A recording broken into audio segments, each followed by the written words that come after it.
Hope you're all doing well. Thanks for coming so late or so early, depending on your time zone. So my name is Dan Fournier. So if you don't know me, I come from Quebec.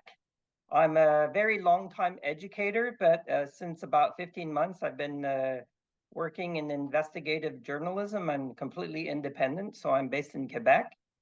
So I write about a whole bunch of things, but I did a big series last summer called Geoengineering and Weather Modification in Canada. And before I get into that, I would just I don't want to forget to thank Bettina for inviting me. And I also want to mention I'm very glad that Jim Lee is here. I'm a big fan, and I don't know to what extent you're familiar, Jim, with geoengineering in Canada, but it'll be great to hear your input. So I'm really happy you're here. My partner in crime from weathermodificationhistory.com is Dominic Marama, and he is from Canada. He lives in Canada, so he's constantly updating me on all things Canadian. Yeah, well, it would be great to communicate in the future. I would definitely like to pick your brain because you have a lot more experience in this than me.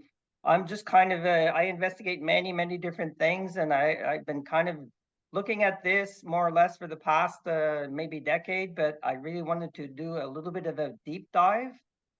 So maybe I'll just show you all a little bit of an overview, the three kind of screens or the first screen at least I have from my series, and it links to the other parts because there's going to be 4 parts in all, but there are 3 parts that have been published, and they're very long. So I'm obviously only just going to give a very brief overview today.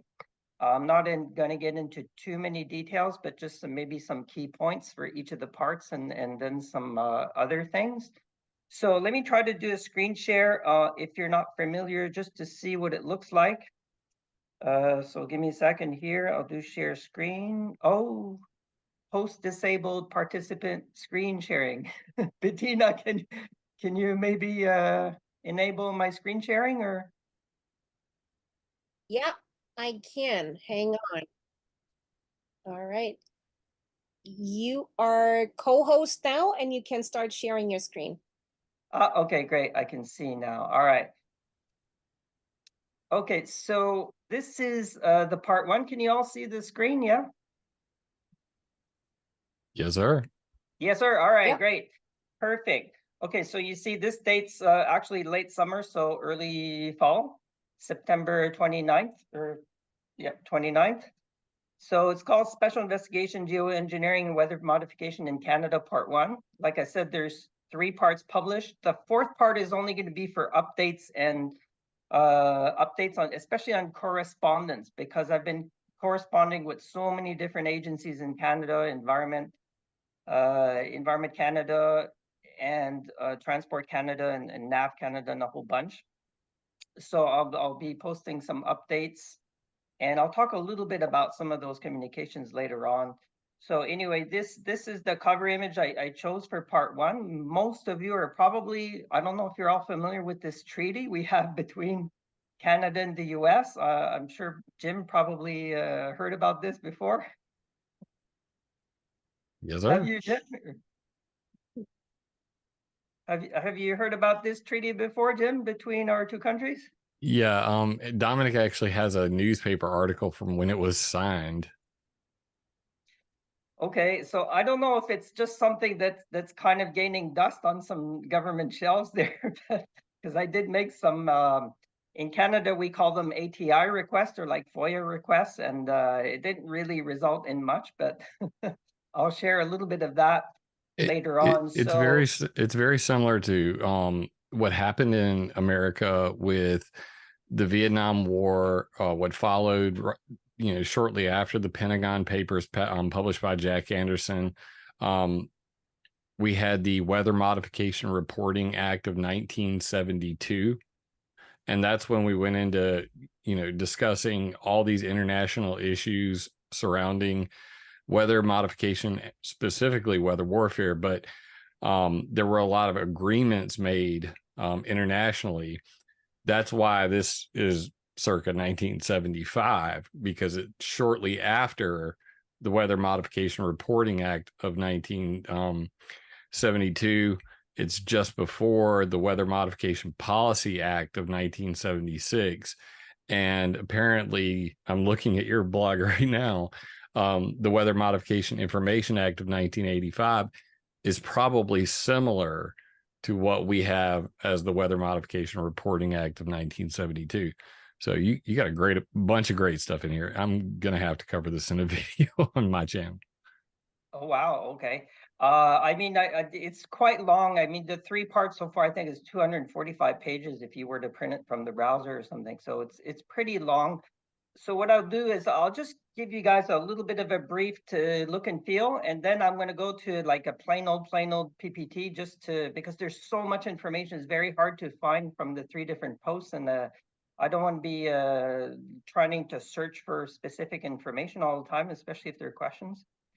So basically, this is the part 1. This is this post. So I gave it just a general overview because, you know, like I mentioned, I'm a longtime educator. I worked 35 years in education, 22 as a teacher. So I think with this kind of subject where the subject matter is very complex, I like to simplify things as much as possible so the average Joe or average Jane can understand, well, what does that mean, weather modification? What does geoengineering mean? I mean, there's a lot more to it. But here I just give some simple kind of examples with cloud seeding and SAI, so stratospheric aerosol injections. People, you know, people often talk about chemtrails, but it's very important to use the proper terms. It's kind of almost more of a slang term. I talked, probably Jim and some of you must be familiar with Jolie Diane from Zero Geoengineering. So she said it's very important to try to avoid, especially if you're talking to politicians or if you're talking to, you know, city council members, it's better to avoid these kinds of terms because for them it just raises red flags. So it's better to try to employ the proper terminology, but sometimes we have to use these terms because they're commonly known. So we use them. So so this is a brief overview, and maybe Jim is less familiar with these particular laws in Canada. So there was a treaty that is the cover image there. So this is the 1.66 here treaty, but there's other laws. I'll come back to this in a bit. What I wanted to do is just kind of show a little bit of an overview here. And when I introduce the subject, I want to start with something simple like cloud seeding. Well, what is cloud seeding? So if we go down, and of course here there's links to the other parts too. I'll come back to that later. Maybe you can just have a quick scan here. We have something in Canada called NAV Canada. It's a private entity that controls all our airspace. So we're one of the first, I think we're the first country in the world to have done that, ceded the control of our airspace to a private entity. So there's some stuff going on there I'll talk about a little bit later. Even dive into a little bit of 5G and things like that, not too much. Part three, I focus a lot on the transparency. So I did a lot of communication with different agencies, and some of them are just not being transparent on certain points. They provide a lot of information on certain points, but other points they're like stonewalling me. So I'll show you some examples of that a little bit later. So basically I give an introduction. What is geoengineering, weather modification? People can read through that. I borrowed some infographics from different sites. There's one simple example I use, and this is because it's from my home province in Quebec. So they had cloud seeding programs that went back all the way to 1960s in an area called Lac Saint-Jean, Quebec, in Quebec province here. And they called it Operation Umbrella, and people can look it up in the Canadian Encyclopedia. So this was a program that was it was deemed like too successful because it resulted in producing too many rain clouds, right? And depriving the local population, particularly children, from sufficient exposure to sunlight, so to natural vitamin D. So backlash ensued, and parents like grumbled about the lack of natural vitamin D, right? Lack of sunshine. And as a result, the Quebec Minister of Natural Resources had to cease the cloud seeding program. So it just goes to show that this has been going on for a long time. I gave some examples of Alberta as well. Real quick question, Dan. Sure. That was the umbrella riots also, right? I didn't hear about umbrella riots. Do you mean there might have been some riots related to that operation? There was. I saw a photo, and I'm gonna find it real quick because I know it's in our news vault. There was actually, it was called the. Oh man, I know that basically everybody went outside to protest this project, and they were all, had umbrellas. And there's a photo of a mass gathering of Canadians, saying, "Please end weather modification." I'll see if I can dig it up real quick. Did it seem like it was from the 1960s? Was it It like is. old style footage? Yeah. If ever you have the link, please send it to me. I can always add it in the part 4 too. Because I didn't research this more extensively. Actually, I did a little bit, but I didn't find much. But if you have something related to that, then please feel free to do that. Will do. I'm going to switch over to my plain black and white PPT here, so I can just do some highlights from each of the 4 parts. Can you all see this? Is it too small? Should I put it like full slideshow mode? Is it too small? I can see your screen. Yeah. No. Okay. Not at all. Let me put it. Is this better? It's good. It's good. All right. I'll go this way instead. So I'm going to try to make this a little bit quick and not too painful because people get tired easily. And feel free to stop me anytime if you guys have any questions. So this is interactive, right? So it shouldn't just be one way. So please do like Jim and go ahead and interject anytime you guys want. So the addresses here, I pasted it in the chat window too, and you can access the other 2 parts. So like I said, from the browser anyway, you can, like, if you do print for each and you add the page totals, it'll be like 245 pages. So it's quite long. The part 4 is not there yet, so I hope to get it. It'll probably be next month because I'm working on another series now, and I'm waiting for a few correspondences as well. But I'll just give a few key points from each of the sections and maybe which subsections you guys should have a closer look at if you want. So like I just showed you on screen, I begin with the different types of weather modification and geoengineering. So cloud seeding, SAIs, SRM. And the contrails versus the chemtrails, the terminology. I don't want to get into the nitty-gritty of that. Since this is really a series focused a little bit more on Canada, so I look at Canada's involvement in the geoengineering. So like I showed you the Quebec example from the 1960s, but there's also examples from Alberta from the 80s, and also they're apparently the only official province that has like these cloud seeding operations. I'm sure there are other ones, but these are the only ones that seem to be declared so far. But in my research, what struck me a lot was Canada's decision not to adhere to the United Nations 2010 geoengineering moratorium. This was basically a moratorium preventing geoengineering activities for countries that basically wanted to protect biodiversity. And most of the countries, I think except the United States and maybe a few others, did not adhere to this moratorium. But I contacted ECCC, so Environment and Climate Change Canada, several times about this, and I pressed them, I think at least 2-3 times, maybe 4 times, to ask them why did they not adhere to this, especially given the fact that they're a signatory to the Convention on Biological Diversity. Because in Canada, we're supposed to be, like so nature loving, right? But they never responded. So there you go. Maybe I'm missing something, but on my screen, I still see your Substack. Do you see? Yeah, you still see my Substack? That's all I see. Does anybody else see that? Yeah, I see that. Yeah, so I'm just kind of figure what kind of screen we're supposed to be on here. Maybe I could do stop share on this one. Yeah, first. you Okay, need to sorry stop guys. Can I share Okay, screen for let me go back to my. Can you see it now? No. No. Okay. Well, let me try again. Bettina, real quick, before he does that, can you give me a screen share real quick just so I can show him something? I think he's gonna like this. I did. Yeah. So having 849 newspapers and being able to remember one that randomly is a gift. You guys can see my screen right now? Yep. Not yet. Oh, yep.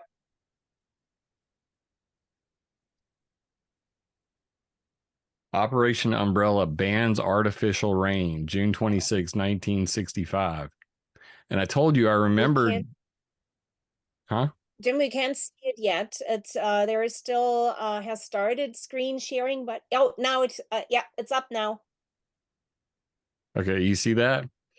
And I said that I remembered seeing a photo of the umbrellas, and then this is it right here. Oh wow.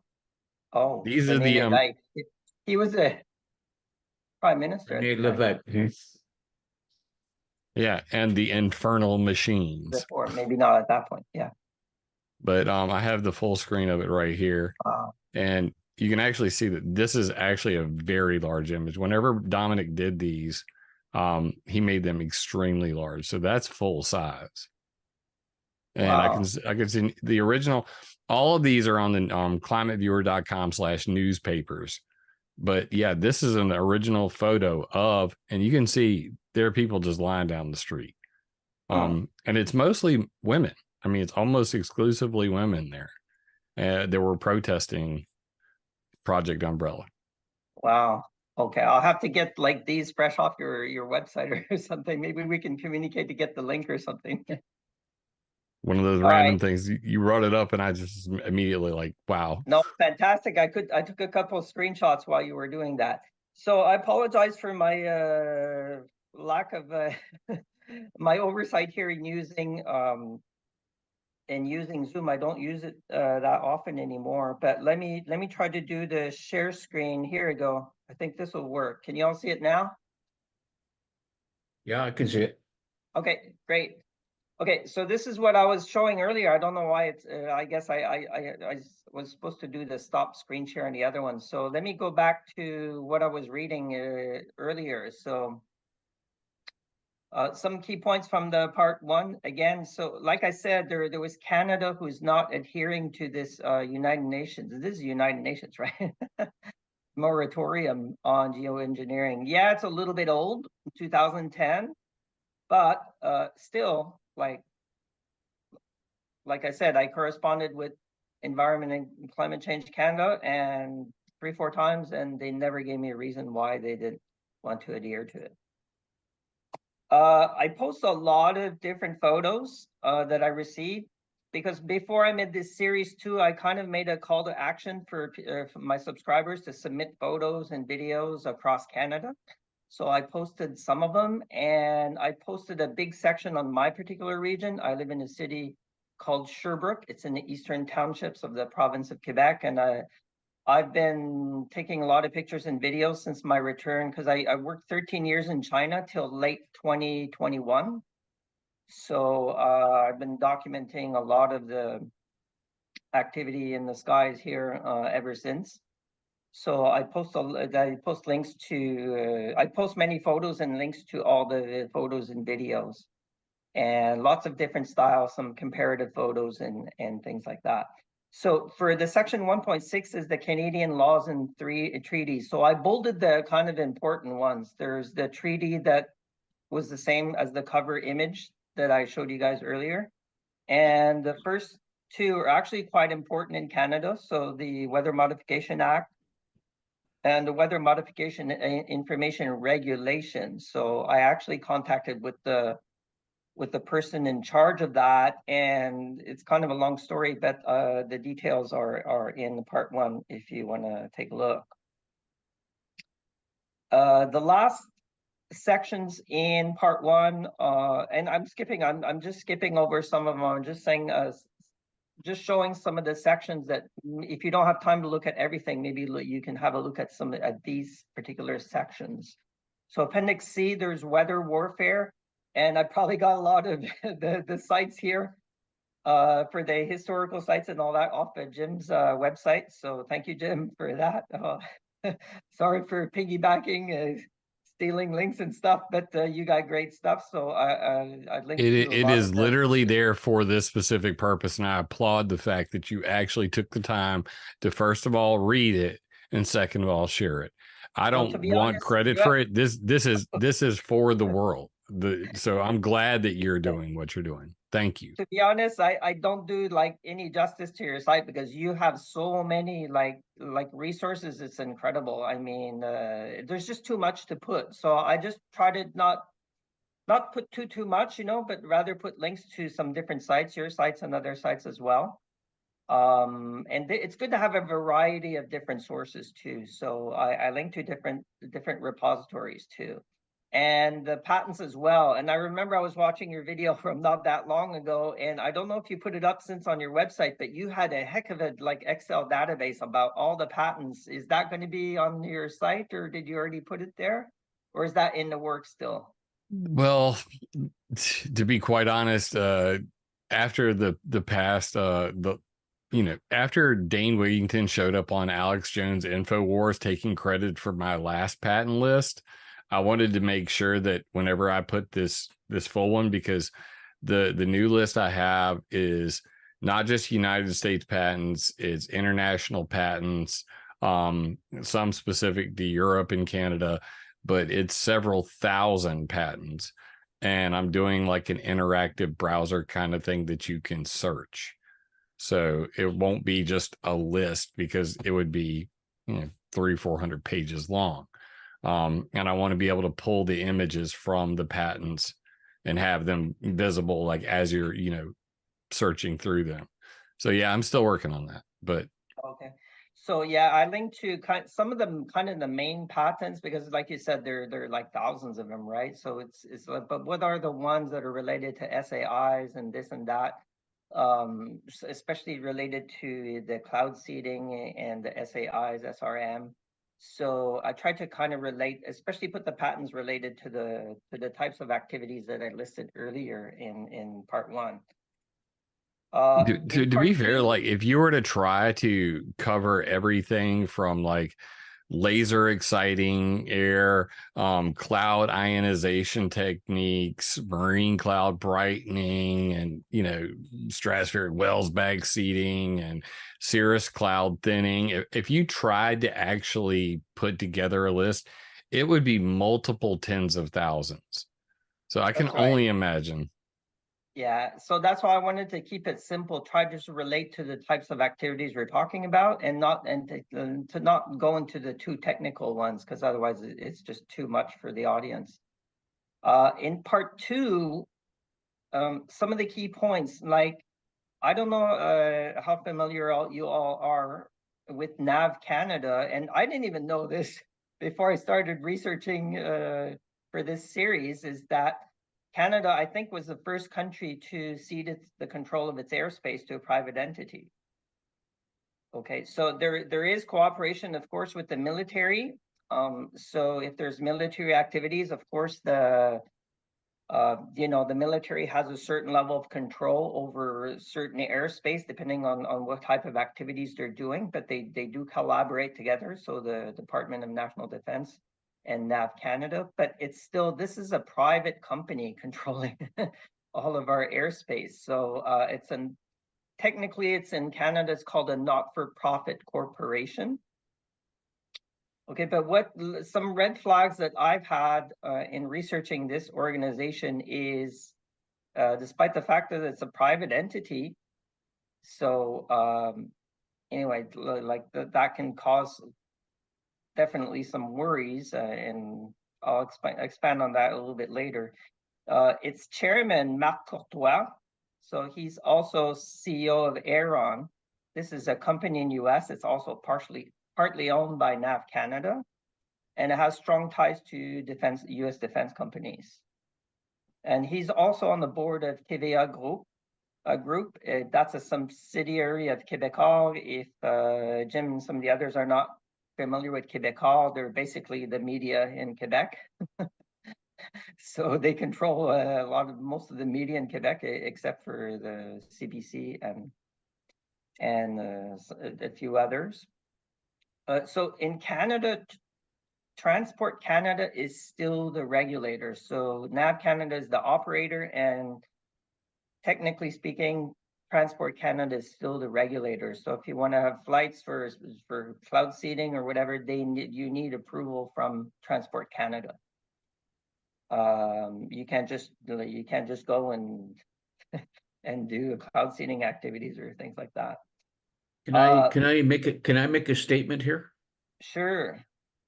Yeah, it's yeah, I've been going all over your stuff there, Dan, for a couple weeks, couple months actually, and then of course I was hanging out with Jim at the beginning of the last year. There, got a lot of information, but just a you know. So who gave NAV Canada the authority to poison the atmosphere with toxic chemicals? That'd be my first question. And then, you're talking about somebody's financing the dumping of hundreds of millions of tons of toxic chemicals into our atmosphere to fight climate change. And then this is partial statement from our environment minister, Gil Bo, then saying this will keep our air clean, protect our kids' future. This confirms like Trudeau and Guilbeault are both complete idiots.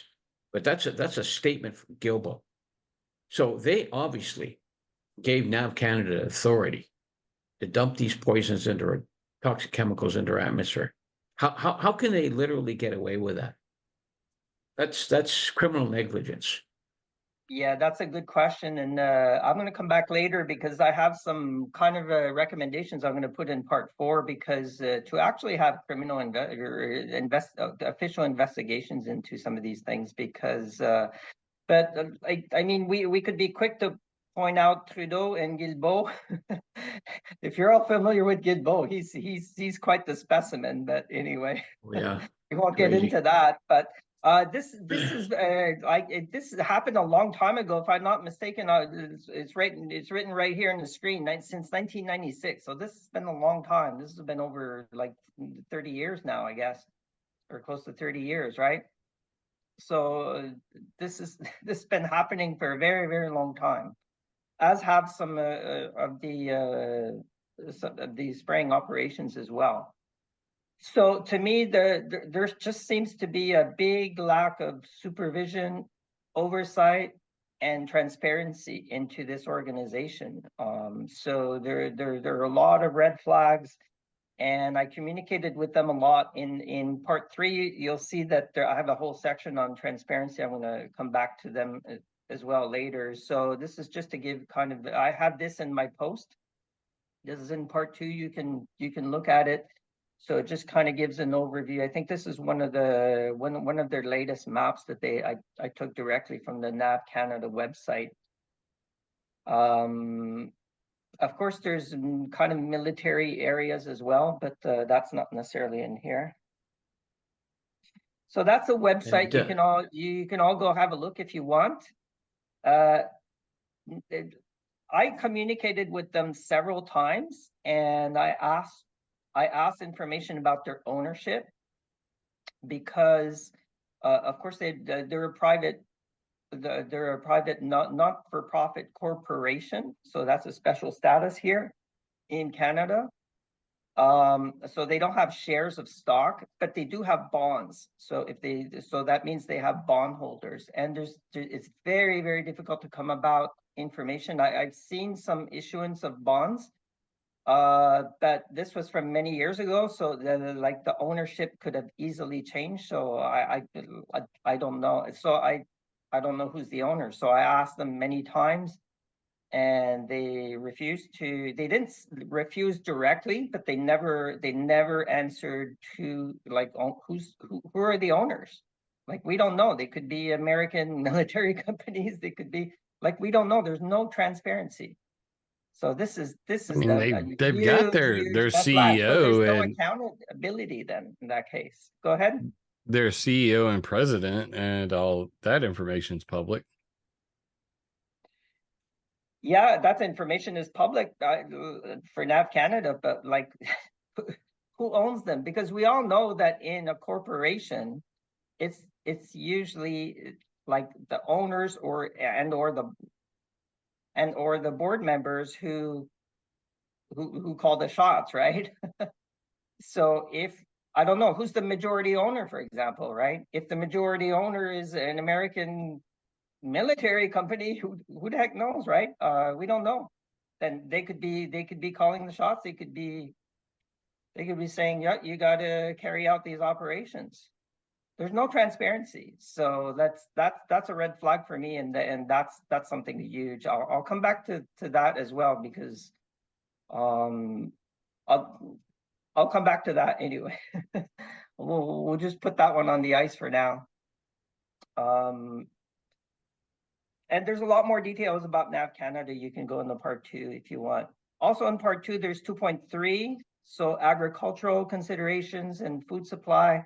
I guess Nikki and some of the other guests maybe Nikki would know a lot more about this than I do. So, but I do kind of give a little bit of an overview. Section 2.4, pardon my French, what the hell are they spraying and why? I'd encourage people to go and take a look at that section, because that's some pretty deep stuff in there. And I get into a lot of the military operations, and I know that Jim talked about Air Force, is it Wright-Patterson Air Force Base in US, and there's so many it seems to always come back to them. And there's a lot of different operations, that military operations that go back to them, and other outfits in the US. So I mean, yeah, part of it is speculation. It's because it's hard to prove unless you got many declassified documents. There are some. I'm sure that Jim has a lot more than I've come across, but so like, and also I have a whole section, I can't remember, I think it's in part 1, in one of the appendices. I also had, there's many operations they did without the consent of Americans and Canadians too. They did some spraying operations and other operations in the US, and actually affected Canadian regions, and they never informed the citizens. Some of them were military operations, some of them were civilians. So they've been doing a lot of nasty stuff. 2.5 is who's conducting these geoengineering activities. So we got to look at, who are the players. So you can have a look at that one. And the whistleblowers, I chose these 7 particular ones because I think they're quite relevant. And most of them seem quite credible to me. Of course, people can pick and choose. Some are anonymous, or some maybe like for example, Bill Deagle. He's quite the character if ever you've listened to some of his videos, but he's a smart guy, and he actually predicted a lot of things about COVID in one of his videos that was from like 10-12 years ago. So he's a smart guy. So you can have a look at Bill Deagle and some of the videos I point to. Ted Gunderson in US, he was FBI special agent on some really high profile cases, Marilyn Monroe and other very, very high profile cases. And he was quite outspoken fellow. So some of the others you can have a look. I mean, they're quite interesting testimonies in there, quite revealing. Okay, and near the end, I have more appendices. So Appendix E, chemicals, metals, and substances found in spraying. So this section just focuses on what are those chemical elements, or what are those metals. And then 2.9, it's almost a repeat of 2.8. But then what negative effects do you have for each of the particular substances, whether it's aluminum oxide or barium or whatever? And also some subsections there, what are the health impacts? So I linked to a lot of scientific studies and medical studies on the effects of some of these compounds on the brain or on development or on how they can produce Alzheimer's disease or neurological disorders and things like that. And then the effects on animals, natural environment. Talk a little bit about the bees as well in there. So part three is kind of, now we're getting into a little bit more into the transparency. So I have a preamble in there. It's almost like half a rant, if you will. So it's kind of like, do we still have rule of law in Canada? Because we saw, especially during COVID-19, that it seems like they've discarded a lot of our rights and freedoms. So it's a little bit of a rant, but you can look over the preamble to that section that's before all the other sections. So, and 3.1 is, I have a look at transparency surrounding geoengineering in Canada and in the US, but mostly in Canada. Maybe I shouldn't have put in the US here. So NAV Canada, so for each of these, I go over some of my correspondence, and I'll give you a link later in a later slide where you can see all my correspondence. I have them all in one folder. You can take a look. It's a little bit messy, but they're all there, and I link to each and every one from my posts. So I have some with NAV Canada, my communications with them, asking about the bondholders, asking about different things. What have they been transparent about? What have they not been transparent about?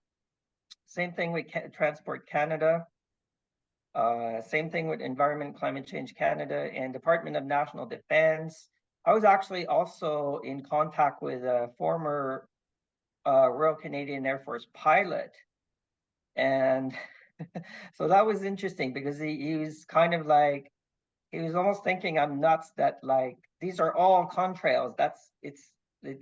Everything I would try to send to him. No. He would have an explanation. Oh, this is contrails. It cannot be any SAIs or this or that. But Dan, do you mind if I interrupt for a second? Challenged though. Go ahead. There are no shareholders. There are what? There are no shareholders for NAV Canada. That's right. There are no shareholders, only bondholders. Basically, the board is made up of 4 stakeholder groups. The 10-member board has 4 seats for the air carriers, 1 seat for general and business aviation, 3 for the federal government, and 2 for the unions. And as far as I can tell, there are no bondholders. But there were issuance of bonds, and either I have them in my notes or I have them in my article. You can I can double check too. I'm going off memory. This is a few months now, but they did have issuance of bonds in the past, unless it was like revoked. But then why wouldn't they tell me in my email correspondence, we have no more bondholders? Then they didn't tell me. So I assume they still have the bondholders, because you can have seats and you can have a board, but that could be completely independent from bondholders. So it's hard to say. I mean, yeah, it's definitely a different setup, because normally I can dig this stuff up in 5 seconds. But go ahead. Yeah, I did look through their corporate documents, and I did find things like you were just mentioning, but then I saw some other documents that had issuances with certain financial institutions in Canada that had the bondholders, that had bond issuances that were issued by such and such a financial company, but they were older. So it's possible that maybe later on that they, I don't know, like maybe they bought all those bonds back or something like that. I'm not sure. Maybe there could have been changes. But then why didn't they tell me? If that was the case, why didn't they tell me in the correspondence? It seems like they had something to hide.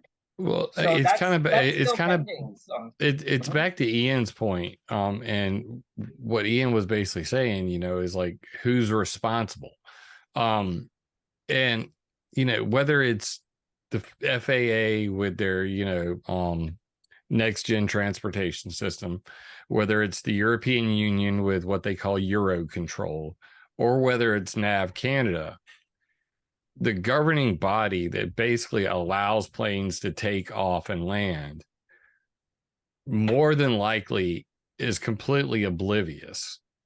Because, and I want to stress this, because if you look at the original documents that were procured with Bill Gates money from Pfizer, paid to David Keith and Aurora Flight Sciences, and all of the cost analysis done by Alan Robach and Ben Kravitz, and I could go on for days about this. I keep trying to hone people back to this, this ideology. I mean, we're talking 2004 was one of the earliest cost studies. 2010 was the most prominent, and finalized by 2012. David Keith basically came to the conclusion he only needed 14 Boeing 747s to geoengineer the whole planet, which does not jive with what everybody who's been following the geoengineering / chemtrail / plane fart / call it whatever you want narrative, since I was in high school. The word chemtrail first hit the internet in 1997, when I was 2 years out of high school, which is literally 1 year after NAV Canada was formed.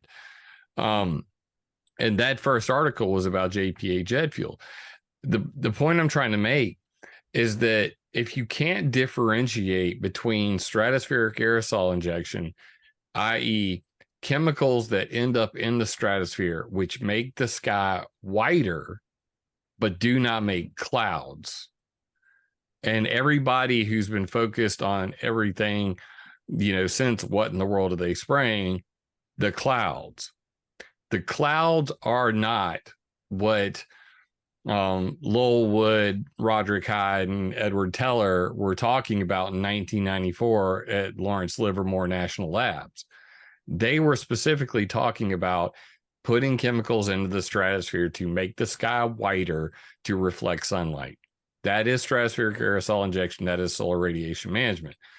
Clouds, whether they're cirrus clouds, whether they're linear contrails that have spread out and made cirrus clouds, or whether they're just chemical dumps of coal fly ash nanoparticles or Morgellons or whatever the hell you believe. I don't really care. That has never been what they were ever discussing doing. So if you can't differentiate between the fact that geoengineers have stated very clearly, we would like to dump about 1 million tons of sulfur into the stratosphere per year, David Keith, I only need 14 planes to do it. And we have around 120 to 150,000 flights per day.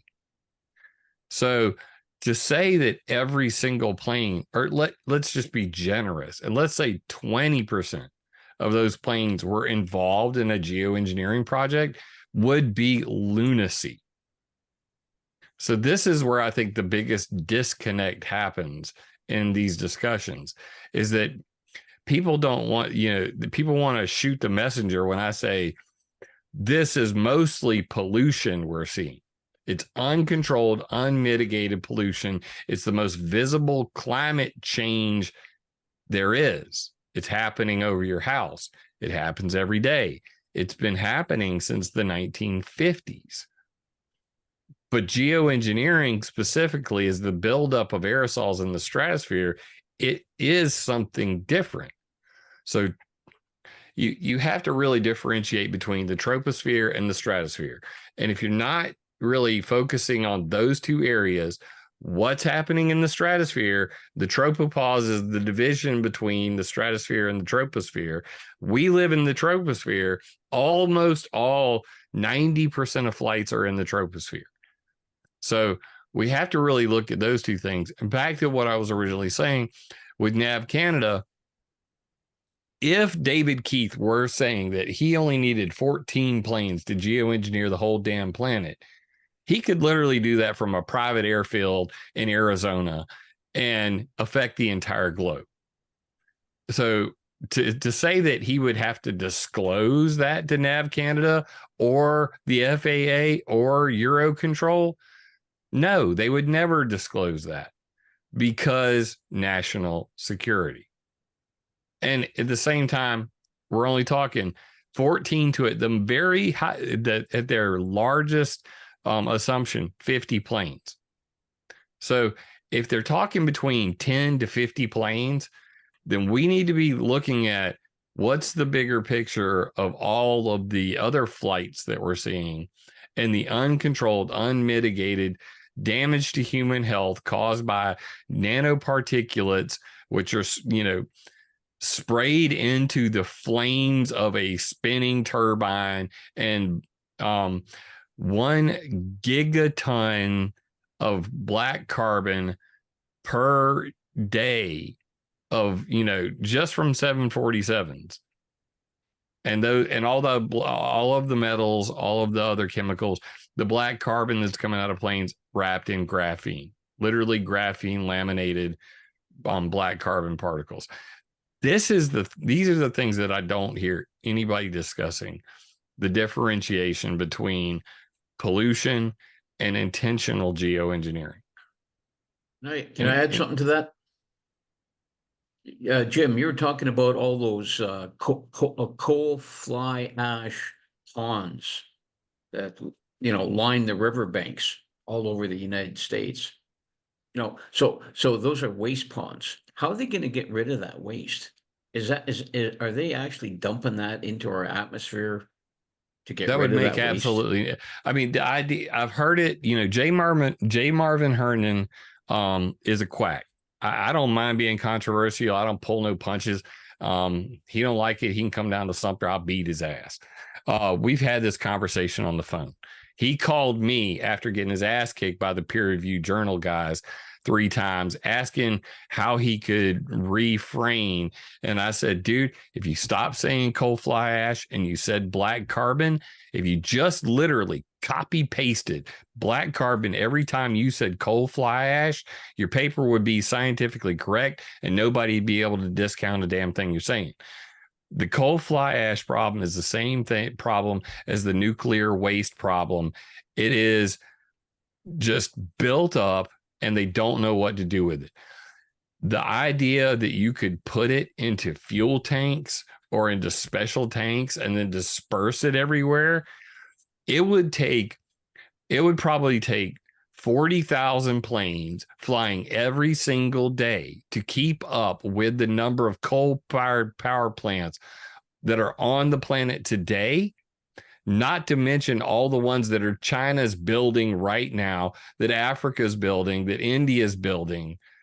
So this is the waste products that build up.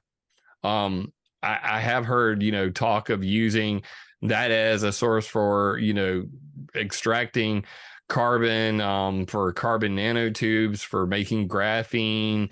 I've looked at all sorts of things that they've tried to say, hey, we could do this with coal fly ash. But the only place coal fly ash is found coming out of a engine that I know of, that I've ever seen actually studied, was out of international shipping tankers. And that was because they were burning bunker fuel or heavy fuel oil. And that coal fly ash was found in ship tracks over the Pacific Ocean. That is the only place. And I gave that reference to Herndon. He conveniently didn't freaking use it, which is a head scratcher for me. So at the end of the day, like, the coal fly ash theory was invented by a guy named the Harp Report on YouTube. and you can go look at the original video. Chemtrails are coal fly ash. He did a whole PowerPoint presentation on it. Then he went on to talk about an Air Force base where they were secretly pumping the coal fly ash into the planes. And this is a dude with no name, no face, would never take a phone call, would never take an email. And when I called him out on his bullshit, he promptly disappeared off the internet. It's just not a thing, in my personal opinion. I could be wrong, you know, but that's where I stand on it.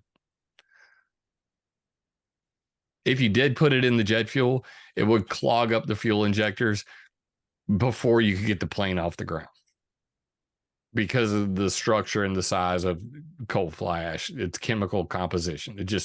It makes zero sense. Now, they have said multiple times, let's use biofuels and let's put crushed nanoparticles of aluminum in the biofuels, just like you put an octane booster in your fuel tank of your car. You've seen those guys with the muscle cars, and they put the little octane booster in there. It's the same idea. Crushed nanoparticles of aluminum. Aluminum burns at an extremely high temperature. It adds thrust. So, yeah, they talked about using the J-Tropha plant spiked with nanoparticles of aluminum in the jet fuel. Nanoparticles, not, greater than 2.5 micron size coal fly ash lumps, which would never work. It's just theoretically dumb. One coal fly ash pond just at one site, and I think it said 242,000 tons at just the one site annually.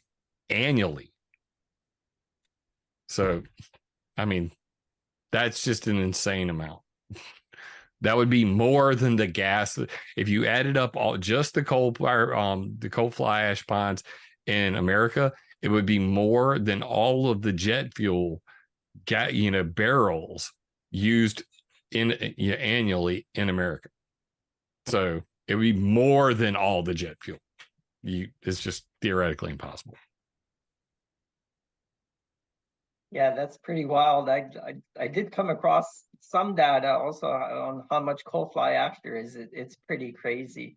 I don't want to get too much in the weeds, at least for my part, for the different arguments and the nomenclature that people use, right? Whether it's coal fly ash or black carbon or whatever. But I think Jim made two important points. And the first one is to differentiate, well, what's happening in the troposphere and what's happening in the stratosphere, right? Where you said troposphere has 90% of the flights. Also, I think in my part one, I put a few infographics to explain the different layers as well of the atmosphere. Just to kind of simplify for the users. And of course, the solar radiation management and all that's supposed to happen in the higher levels, right? But one key word that Jim said earlier was disclosure. Okay, so what is being disclosed, okay, by NAV Canada to Transport Canada, to Environment Canada, Environment and Climate Change Canada, right? What's being disclosed? Do they really know, okay, like all about all these operations? And some of these can be covert operation. Of course, we don't have all the information. Without serious access to records, sometimes we have no choice but be left to speculation. Without transparency. So that's what makes it really, really difficult and challenging to, and I've been pushing these agencies, I'll show you the link later, and I've been including the military in Canada, to try to get answers. And the military actually hasn't been, they're probably the least transparent. The other ones, I got fairly good correspondence with the others, but I'm sorry? Can I just quickly add something to this, Dan? Sure. I know that, yeah, I know that you mentioned our FOI to Transport Canada in your part 3. Thank you very much for this. And yeah, you're right. It is really interesting, the information you get or you don't get. Remember this FOI that you put in your part 3 here? I'm going to expand on that in my PPT, and in just a few minutes, I'm going to expand on that very specifically. If you, yeah. I will. Yeah. So we also filed an FOI to Environment Canada a long time ago. It was back in, I believe it was in August of last year. We still don't have it. It is, I mean, it's very detailed. It's a very, very detailed FOI, but we still have any answers. So they are struggling with that. You know, I think they do know, they know exactly where we are coming from. And, you know, that now that we I really dug deep into this, and it's very, very detailed. So as soon as I got the response and I got the FOI, I will share this with you because it's interesting. Okay. They are not coming back to, or not getting back to us with the information. Yeah, so you're right. There is no information between these you know, Transport Canada and Environment Canada happening. Yeah. Yeah, I followed up with those two agencies on your ATI, and I'll talk about that in a minute. I think it's in the next slide, maybe, or one of the coming slides here. Just before that one, there's one other one. So I did an ATI request to Global Affairs Canada. So they're the ones that are responsible for the treaty that I mentioned that's in the opening image of the part 1 that we talked about earlier. So I did an ATI request to them. So this is the text of the request. You're very limited with the space. And I always do these ATI requests. I do them on physical paper, and I write them down and I mail them, because otherwise you have to register online and they want all your private information. And I say, screw that. I don't want to give all my private information. So I do it on paper. It's 1 page. I put the information. I want the electronic copies. I put my email address. I put the $5, put it in the envelope, and I send it out. And that's how I do my ATI request. So I can don't have to give all that private information. And I do encourage people to do that at the end of part 3 as well. I'll come back to that. So this was basically, you can all read what I was asking for here. So I wanted to know about weather modification activities in Quebec. Okay, and basically that's the answer in the red box here. So no records relate, which I think it doesn't make sense, because it doesn't match with the reality of what we're seeing in the skies here. So, and what I've documented in part 1. So I don't know if they're just not keeping records. Are they being maybe they have records, but they're not sharing them? Like, it's very hard to say. So anyway, that's the information I have. So I'm relaying it. So there's a place called NASIC DECA. That's NASIC DEKA. NASIC DECA is a member of Weather Modification Association, which is based out of Wright-Patterson Air Force Base. So Wright-Patterson Air Force Base is the repository of all weather modification research and report logs for the United States military. So likely the agreement between Canada and the United States for exchange of information particularly pertains to Wright-Patterson's requests for any and all information for the Air Force Research Laboratory at Wright-Patterson Air Force Base. And it really goes to show it when you see the Weather Modification Association and its list of members literally writes out NASIC DECA Wright-Patterson Air Force Base. Can you spell that again, NASIC? I want to it's make sure NASIC space DEKA. It's all caps, so it's an acronym. Okay. Okay, I'll have to research that a little bit. Do you think that maybe like one reason I didn't get any records is this could be because it's military, so it could be top secret or it could be confidential? Do you think that could be a reason? Because it's an international treaty, it more than likely is government to government. You probably would have got more response if you actually looked into the Reporting Act of 1985 to find if they're actually... I haven't read the law, but according to our law, our Weather Modification Reporting Act in 1972, in order for somebody to do weather modification activities, geoengineering or otherwise, they must fill out a NOAA Form 17-4, and they have to file it with the National Oceanic and Atmospheric Administration. So they have to fill out a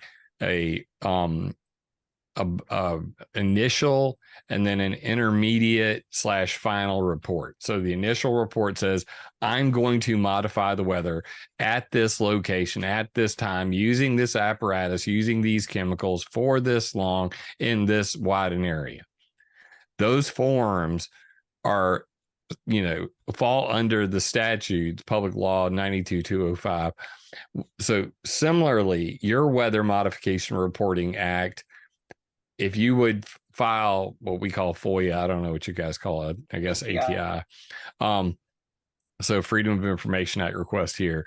If you did an ATI to, the governing body that runs that statute, then you might be able to get access to actual weather modification reports that were submitted in accordance with the law. Whereas this is more in superficial reading the title and, just knowing how, it's very similar to like NSA. Have you ever heard of OSCAN-Zuckus or the Five Eyes?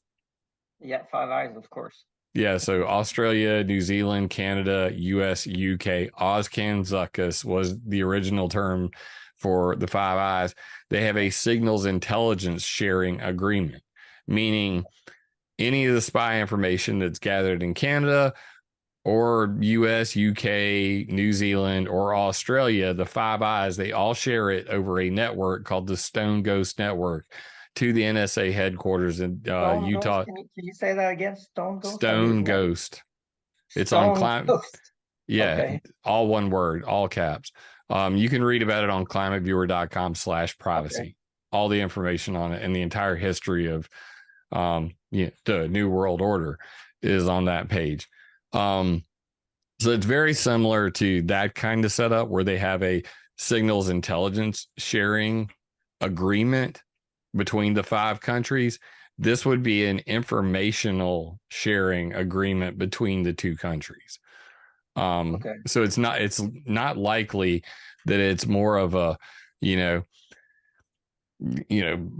Bob Dole is doing cloud seeding in Alberta, at such and such time. It would be more of a, our government funded research into this, over these number of months or years. And here's, the peer reviewed journal results from that. This is not going to be published in a journal. It's internal, things like that. It's likely more informational, like scientific, government funded, that sort of thing. Just in my personal opinion, reading it superficially. I have another obligation I have to take off for. But I did drop those 3 links to the umbrella images in chat. Oh, great. For you. Thanks. So you can just click right on those. Feel free to download those images and use them as you feel free. Everything on, ClimateViewer.com is it was Creative Commons till Ian pointed out that Creative Commons is run by what's that son of a bitch's name? Tell me, Ian. George Soros. That's right. Can I tell a quick story before I go? Because it's hilarious. So Ian reaches out to me and we want to share some information. And then I'm going, armed security guard. I'm going to get qualified, on a different gun.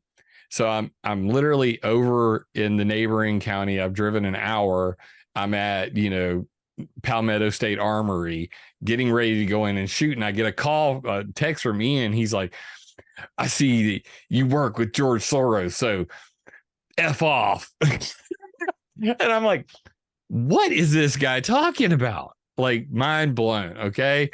And then he goes, well, one. You know that Creative Commons license that you have on all of your pages, that's from George Soros's club, and I won't have anything to do. And then I was like, son of a bitch, I didn't even realize that. Yes. What's the name of the group? Remind me. The group that's behind. I can't remember. Right.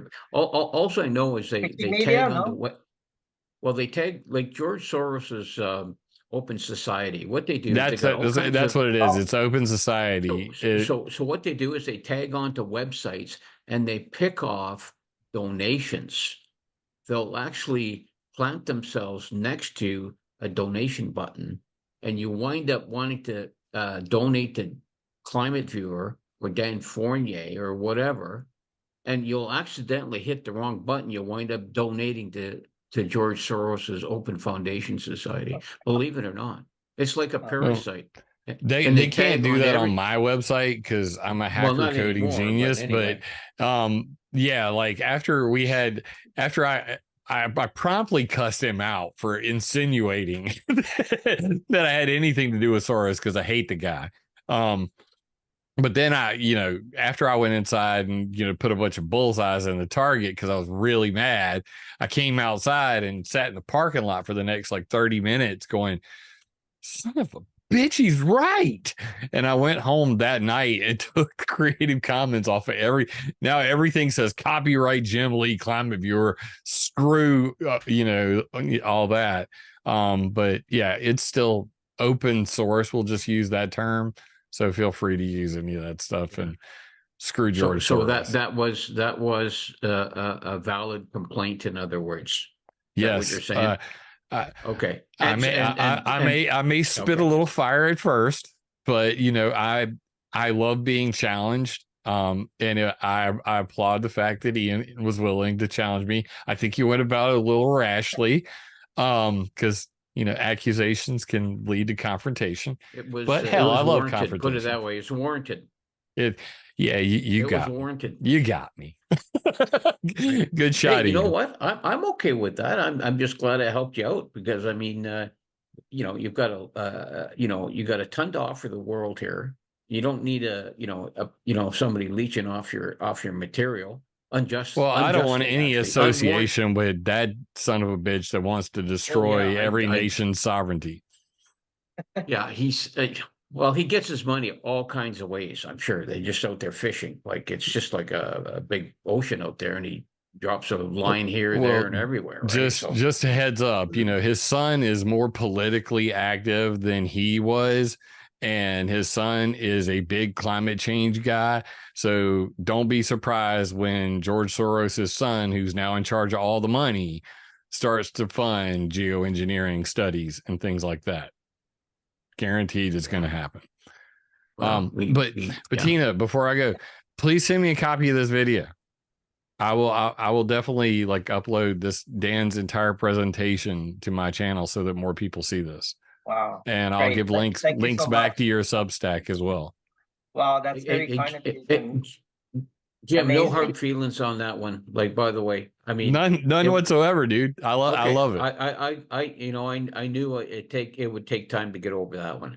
I know. I would rather. I'm gonna tell you that straight up to anybody. I would rather you call me on my bullshit and have the stones to do it than be a coward and talk about me behind my back. I have more respect for you now because you did that. So bravo, Ian. Okay, man. Yeah, Jim, I love your work. Dan, I love your work too. It's great. I think you two could, bring a lot of I think when I get Dan in touch with Dominic, it's gonna be on like Donkey Kong, because Dominic is, he lives in Canada. Every single one of those newspaper articles were created by Dominic. And there's 849 of them. So between you two, I think, you know, you're the nerd that'll actually write everything down like me. And Dominic definitely can find anything on the internet similar to me. So I think that you two, I'll definitely be getting y'all in touch with each other. Oh, Dominic called me about an hour ago. His computer's broken right now, so he's having a hissy fit, and I need to go fix it. But guys, thanks for having me, and I want to see the rest of this. So, Bettina, please send me a download link or something. Yeah, good to see you, Jim. All right, great. Dan, great work, man. I can't wait to see the rest of it. Oh, thank you so much. I learned so much from you. So just what you gave me, I took some notes, and I'll definitely look at some of this for my part 4 too. I need to dig into a little bit deeper into this. Just a quick question: when you said that you were referring to like the statute, that we should make the request to the right agency, and you mentioned a Reporting Act of 1985. Is that in the U.S. or is that in Canada? In Canada. That was your law. I remember it from your slide earlier. Okay. You mean the Weather Modification Act? You mean? Yeah, it says Weather Modification Information Act, which sounds. They're reporting the second one. Okay, sorry. Yeah, you're right. Okay. Yeah. So. Yeah, because where any person proposes to engage in weather modification activities in Canada, that person shall, in such form and manner as prescribed, submit to the administrator, whoever the administrator is who you need to get in touch with, such information as may be prescribed, respecting that the person and the weather modification activities in which proposed engaged before commencing weather. This is identical. The purpose of the activity, the equipment, the geographic area, that's what you need to be doing to get that information. Yeah, I mean, if I'm not mistaken, I think for that one, it was Diane Campbell, and I did contact, and I did have correspondence, and later I'll have the links to my correspondence as well, because she's been in office for like 40 years or something, and this is like pretty long. I had a very like polite letter I sent at the beginning, so I'll refer to that if I'm not mistaken, that's the one. But yeah, because the treaty is Global Affairs Canada, and now we have a different entity, so sometimes you have to make sure you write to the correct. Oh, they'll throw it out. I mean, you miss one letter on these sorts of things, they'll go. You asked the wrong people the wrong question, so no files exist. But if you ask the same thing, you know, reports and notices of weather modification activities to that entity, then it would be exactly what you're requesting. But I remember for that act, it took me a long time. I had to actually do 2 other emails to find out who was the administrator, because it wasn't on any of their websites. It wasn't properly clearly stated. So I had to communicate, can you confirm who is your like administrator? And then I finally got it. It was this, I think it's, if I'm not mistaken, is Diane Campbell, but I'd have to, I think it's in part 1 or part 2. I'll have to recheck that. Real quick story before I go. Same thing happened here in America. So we had the law. Rosalind Peterson was the one who actually contacted the officials at NOAA and got the reports. And the reports were very generic. They just gave, names of companies and, times of the year that they did weather modification activities. And I actually built the maps on climateviewer.org of weather modification activities 2004 through 2012, I believe, based off of the FOIA request that she did to NOAA. Since then, and that was back when the only place you could even get the NOAA form was on corporateservices.noaa.gov. Now there's actually a open website that publishes every single report live. So, or at least quarterly, let's put it that way. So now all of those are obtainable by the public on NOAA's website without having to do a Freedom of Information Act request. I would put in there when requesting that, the public should have a right to access these without, going through all this rigmarole Why are these not published on an online database that you could just search? It's not just the government sky. It's not, nobody owns the sky. Yeah, they make it difficult. Like the I don't know if it's the same with FOIA, but the ATI request, there could have been a request for what you were asking before, and then you could do a search in their engine and they say, oh yeah, there's a report. So they give you a number, but then you have to make a request to get that report, which was already published. Why didn't they just like put it on their database? And make it accessible right away. So it's another hurdle. Another thing they do when they send you the PDF of 300 pages, they send it all in image form. So you can't do a damn search for text, and it drives me nuts. You have to go through the damn, like the 300 page report to try to scan for the keywords you're looking for and the information. They use all kinds of tactics in Canada. They're really bad. I don't know how bad they are in the US. You need to get a good computer. You need a good computer with OCR capabilities, maybe even artificial intelligence, and then you could actually turn all those images right into words. Yeah, I need a special software to convert them, so save time. Well, keep up the good work. I look forward to seeing the rest of it, and you guys have a great night. Okay, thank you very much. All right, bye. See you next time. Thank you, Jim. Bye-bye. Thanks for coming on.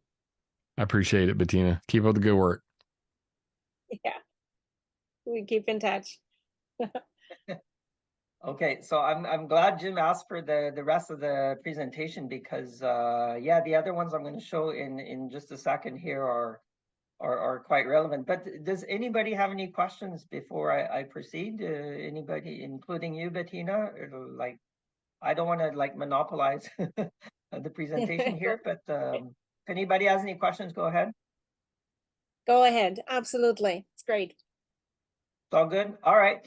Like I said, you can interrupt me anytime if you guys have any questions. So another one in the transparency part, and the first part of part 3.1 was, this one is not labeled 6. I forgot to put the number, but it's written access to information request to transport Canada. Sorry, I can't see my whole screen here because I have a little bit of my screen is blocked there, but I followed up with your ATI request, Bettina, that you were talking about earlier. This is the one that was the 162-page report that they sent to you in French, even though you asked it in English. So that's another tactic that they use, right, to kind of make things miserable. And you asked, if I'm not mistaken, for the whole country, but they only gave you for Quebec, right? Yeah, we did ask for number one in English, because why would we ask for something in French when we are here in BC? That's number one. And number two, we asked for all of Canada, just for Quebec. Yeah, so it's very sus, right? It's very suspect. Like, I don't know, like, I don't know who, like, sometimes they have like junior agents that, because in my correspondence, sometimes I'll have junior agent information officer, and maybe they give more, and the more senior ones they give less. It's very strange, but anyway. So here, this report that you sent, if the other audience members are not familiar, you are asking for information about basically spraying programs, or not specifically spraying, but some programs going on. So the only result that was provided, there were a bunch of letters of correspondence that were essentially showing massive spraying spraying programs that were taking place in the province of Quebec. In the next slide, I'll show you the specific regions they were doing this, and this was from like over 10 years. Over 10 years, you can see here, from April 15, 2009 to late 2021. So these letters were produced by Transport Canada. Remember earlier I said Transport Canada is the regulator. So if there are some spraying programs, cloud seeding or whatever, they have to get permission by the regulator, not the operator, not Canada, the regulator, Transport Canada. So they have to say, like what kind of plane they use, and what's their like flight plan, flight details, where they flying from, how long is it going to take, do they have insurance, are they follow all kinds of requirements, very, very strict requirements. Here, so basically they were saying, because it was in French, I had to translate it. So they were saying I can't see the whole screen here, but the translation in French, opération de d'épandage. I think my screen is blocked there, but I think it says épandage de produits. So it's basically spraying operation of substances.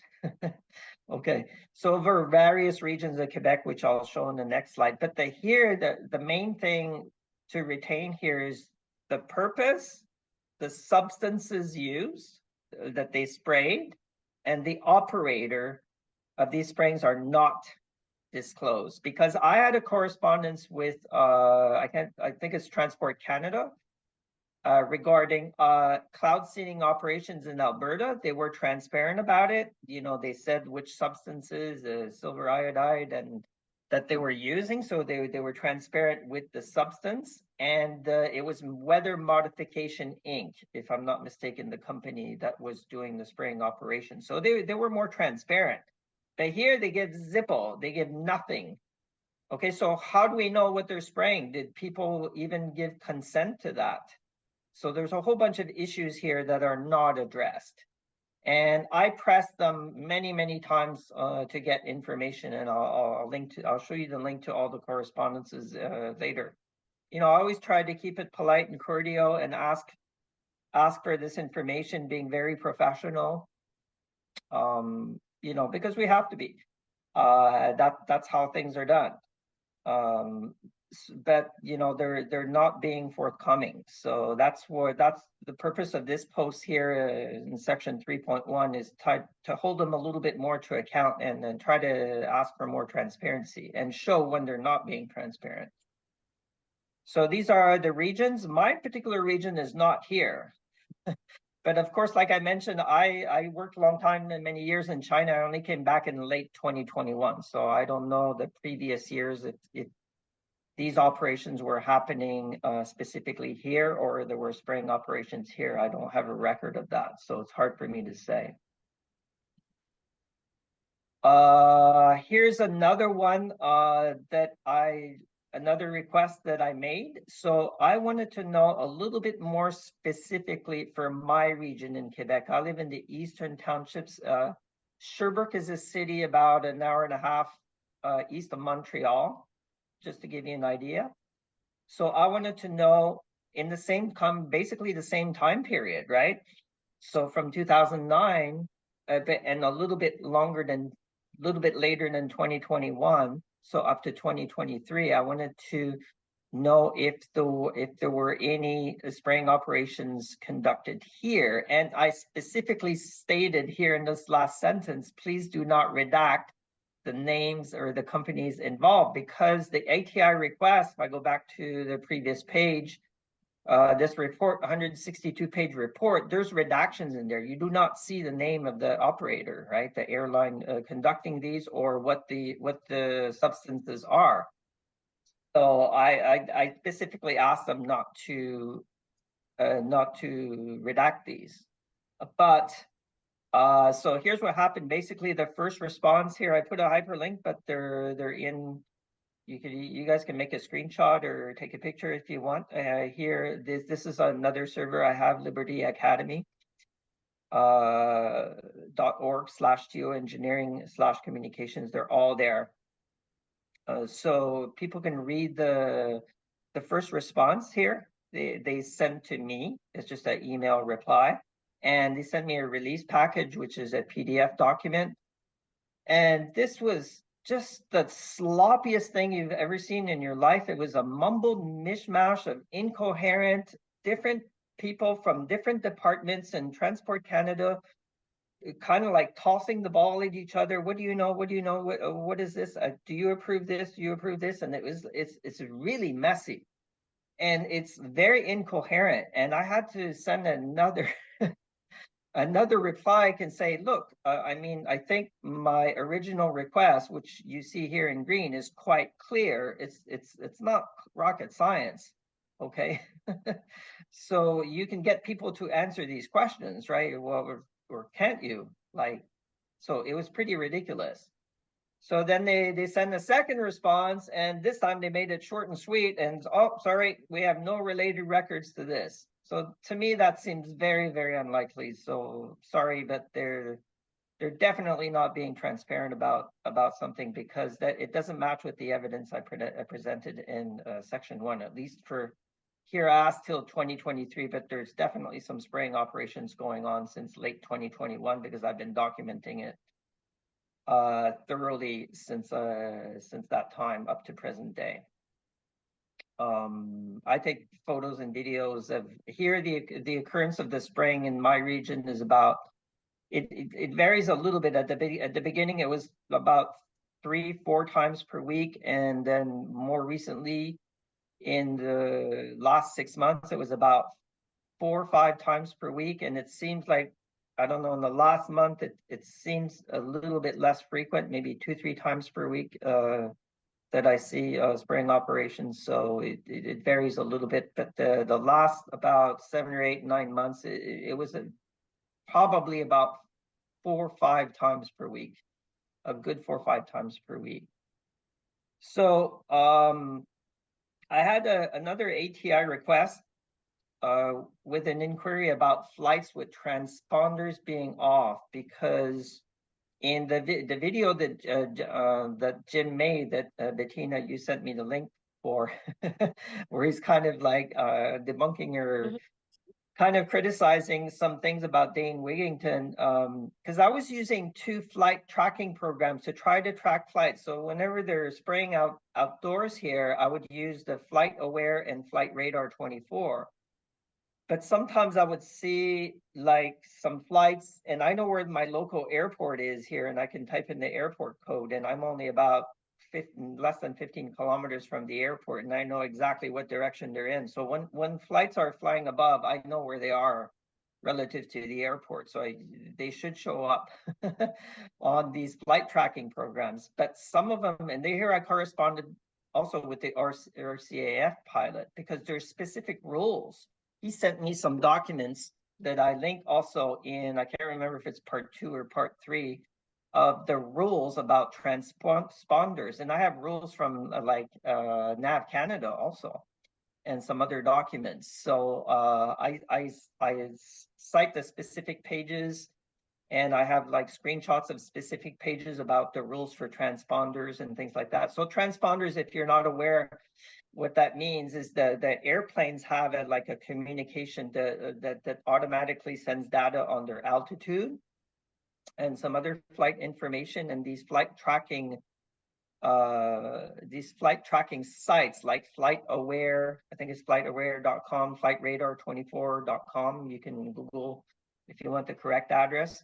Some of these flights were not showing up, and because some of flights are military flights, and some military flights, although technically they're supposed to leave their transponders on as well, they don't always do it.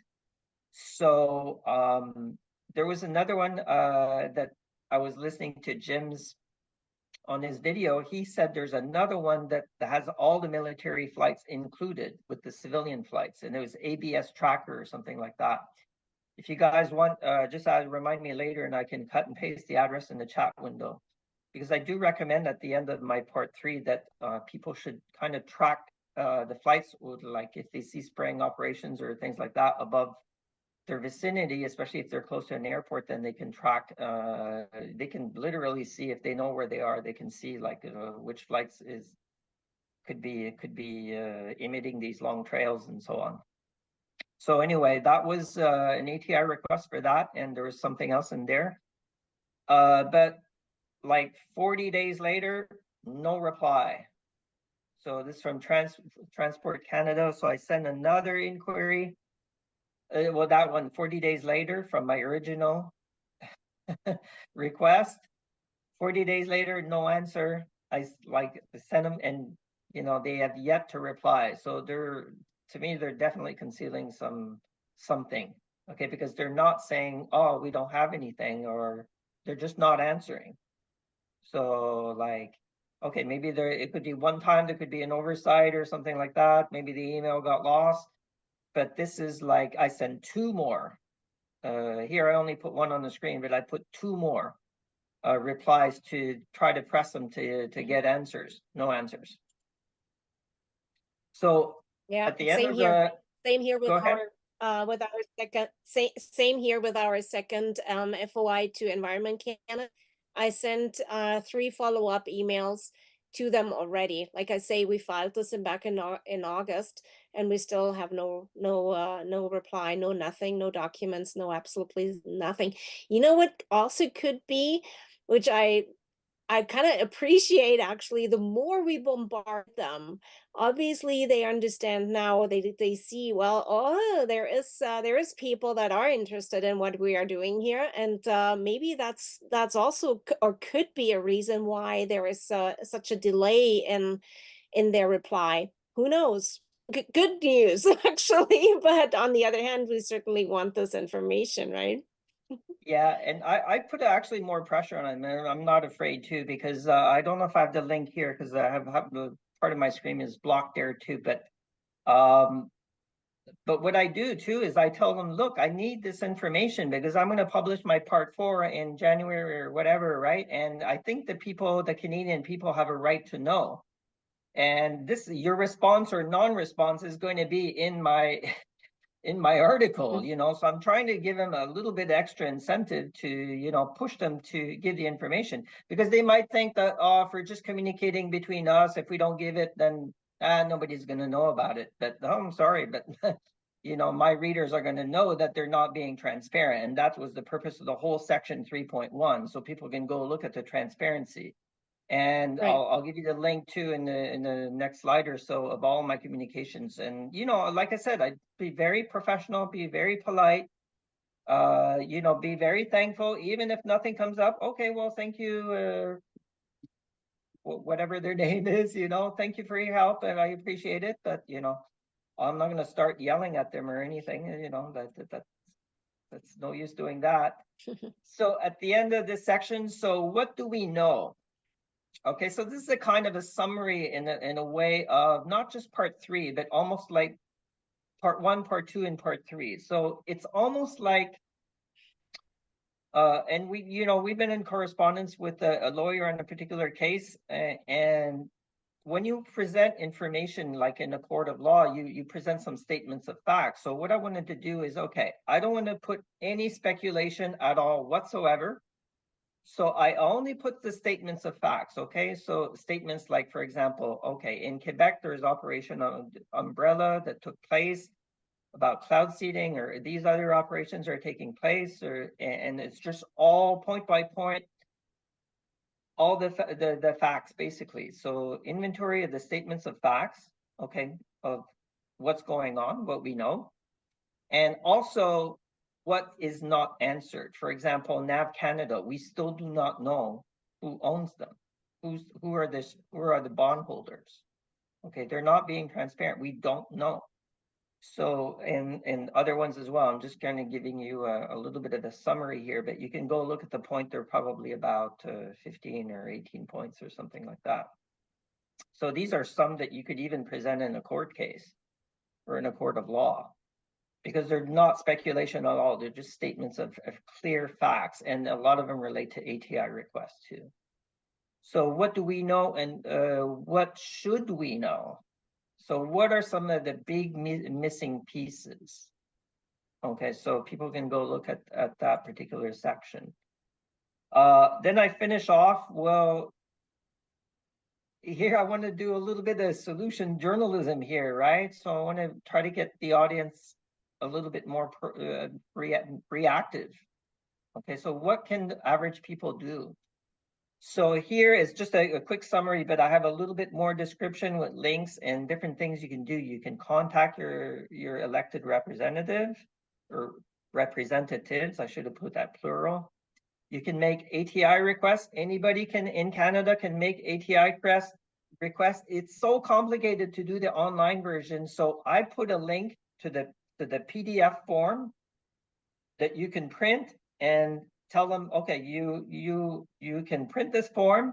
You click on this link, this website, and it'll tell you which agency, what's the privacy officer, because when you do an ATI request, you need to do it to the is it not the privacy officer, the access to information officer.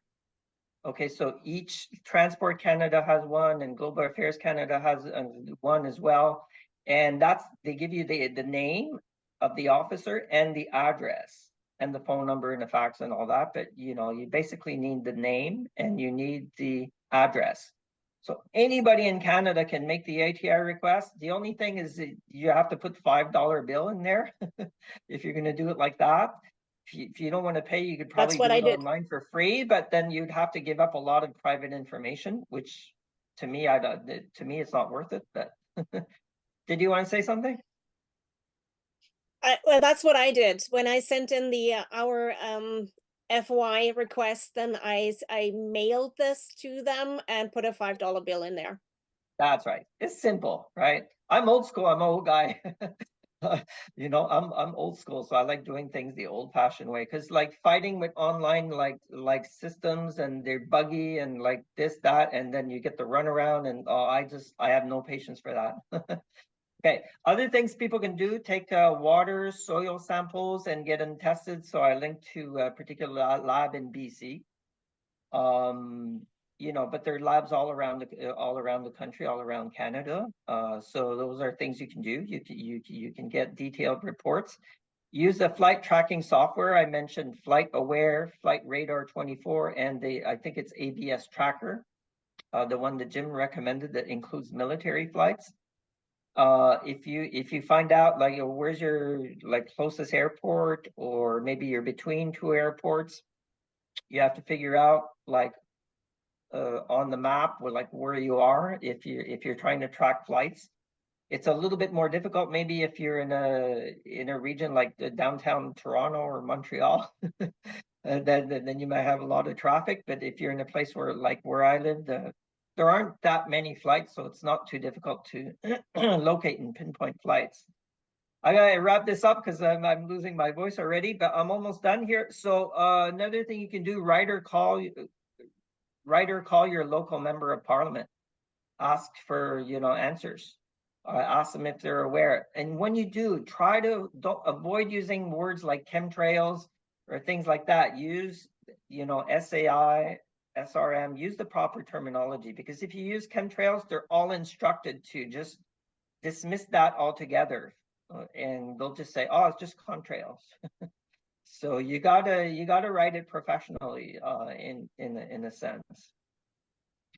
So here, basically, I'll maybe end the screen share soon here, and I'll cut and paste this address in the window. So here you can have access to all my communication, and you can see my letters and their replies. I kind of put the replies, paste them in Word, and save them as PDF just to make it a little bit easier to read. So that's basically what people can do. So just kind of personal thoughts, observations. Okay, and here's going to be on a more speculative side. People can have their own opinions, do your own research. But from my research, limited research, I'm not as privy to all the different programs as somebody like Jim. But from my personal observations and research, I think there's a massive covert solar radiation management program taking place in Canada. That's my opinion. Concern about flights. I have a very deep concern about flights with transponders off. I've filmed many of them. I've taken photographs, not just of the planes in the sky, but the ABS tracker or the Flight Aware programs. Take a picture. Sometimes I take video of the plane in the sky and leave the video on and come right to my screen. And sometimes there's no plane. Okay, there's no plane. So that means that the transponder's off. So that's illegal in Canada. So I asked actually the Department of Defense, the Royal Canadian Air Force at different bases, Transport Canada, I gave them specific flights, specific dates. Didn't hear anything, no response, nothing. So these are highly suspicious. And another thing I think is going on is I think this is not necessarily just military planes. I think they're regular airline aircrafts, because a lot of a lot of times I'll film and I'll take pictures of like massive trails that go clear across the sky, like 10, 20, 30 kilometers. And then I'll look in the flight programs, and they're like Air Canada Rouge. Okay, here's a couple. I put specific examples here. Flight 1529, 1545. These were from a month or so ago. UPS, Flight 213, and many, many more. I have many other examples. I'm probably going to maybe publish some in the part 4 and put more information and say, like, hey, here's what I observed. Here's what I saw. Anybody want to correct me? If Department of National Defense or Canadian Air Force Transport Canada want to correct me, you're welcome to do so. Provide flight information about these. How come, like, provide the information? Because, like, to me, it doesn't add up. NAV Canada, they could be facilitating these spraying operations. We don't know. There's no transparency. That could very well be. Where's the accountability? Where's the transparency? So, like, I think, like Jim mentioned earlier too, like disclosure. Is there disclosure? Is there real disclosure between NAV Canada and Transport Canada, Environment and Climate Change Canada? Maybe they just don't know. Maybe they're being completely honest, Transport Canada, Environment, Climate Change Canada, because they don't know what's going on. Maybe that's possible. Okay, who knows? Part 4, I'm thinking, I'm not the shy type. You'll see in my correspondence.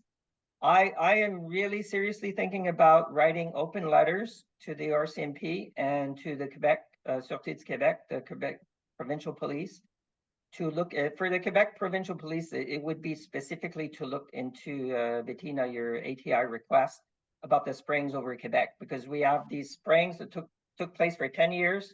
We don't know the purpose, we don't know who did it, and we don't know the substances. There should be an investigation into this. The reason I would want to make these open letters is because if I just, like I said before, if I just do it between me and them, they'll probably just ignore it. But if I do an open letter, then maybe they'll feel a little bit more obligated to respond. And whatever they respond, I would post it on the website. You know, I'll be transparent myself. Whatever they respond, I'll put it. So I think there should be formal investigations into these unresolved issues and the lack of transparency by some of the agencies, not for all the topics, but for some specific topics like the transponders or other things that they did not answer me, and especially NAV Canada. So that's, I think, basically it for this. Let me do a stop share here, and I will just cut and paste the address, and then I'll take some questions. So let me just cut and paste this address here. Just give me a second here if I can find the chat window. Where's the chat window? So Dan, I will forward you our request to Environment Canada. I put it in a PDF, and then I will also put that on the website for everybody that, you know, who's interested. I can will share this as well, because it's very, very detailed. Maybe this will help you as well to figure out or find out about the substance, have a different way of approaching it. But then I'll put, like I say, I put that on the website, and I will send you the PDF as well in an email. Okay. Maybe I'll just do a quick little screen share here. If I let me go here. If I'm can you guys see here? Yeah. Can you see index of geoengineering? Okay, because yes, the link can you see it? No? Yeah, I can see it on screen. Okay, do you see like the first document? It says Administrator Assistant Deputy Minister Diane Campbell? Yes. Can you all see that? So if I click here, for example, Okay, so here's the one I was talking about earlier. This lady, Mrs. Campbell, so like I said, 40 years of public service, right? So I'm very polite. You can see here on the screen, you know, I congratulate her for public service. It's very, you know, the level of dedication and service to the country. It's truly remarkable and notably commendable, right? So I'm very polite when I send my correspondence to these people. She never answered personally. She only had like only her staff answered, but it's just to give you an idea of like my style. And so there's a whole bunch of different inquiries. It's a little bit messy here because it's mostly links from each of my 3 parts of my series that I link to these, especially in part 3.1 where the transparency people can learn. But you can just browse through them if you want. That's one way. And here it's hard to see the address here, but if I go, I'll see if I go parent directory here, there were some other, there was a really interesting ATIP request by Vanderzong. He used to be a premier of BC.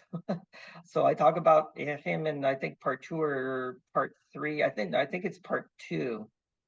So he had one that was quite revealing because that particular ATI request had even mentions of things like rogue geoengineering, and they had a presentation of Environment and Climate Change Canada on geoengineering from many years ago.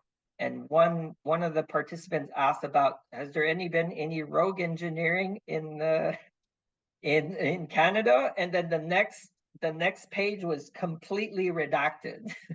So that means there was definitely something going on. This was like 10, 15 years ago. So you can just imagine maybe what they're doing today. That could be speculation, but so that particular ATIP request was quite revealing, and it is quite a big one too. So I would encourage people, they can take a look at that one.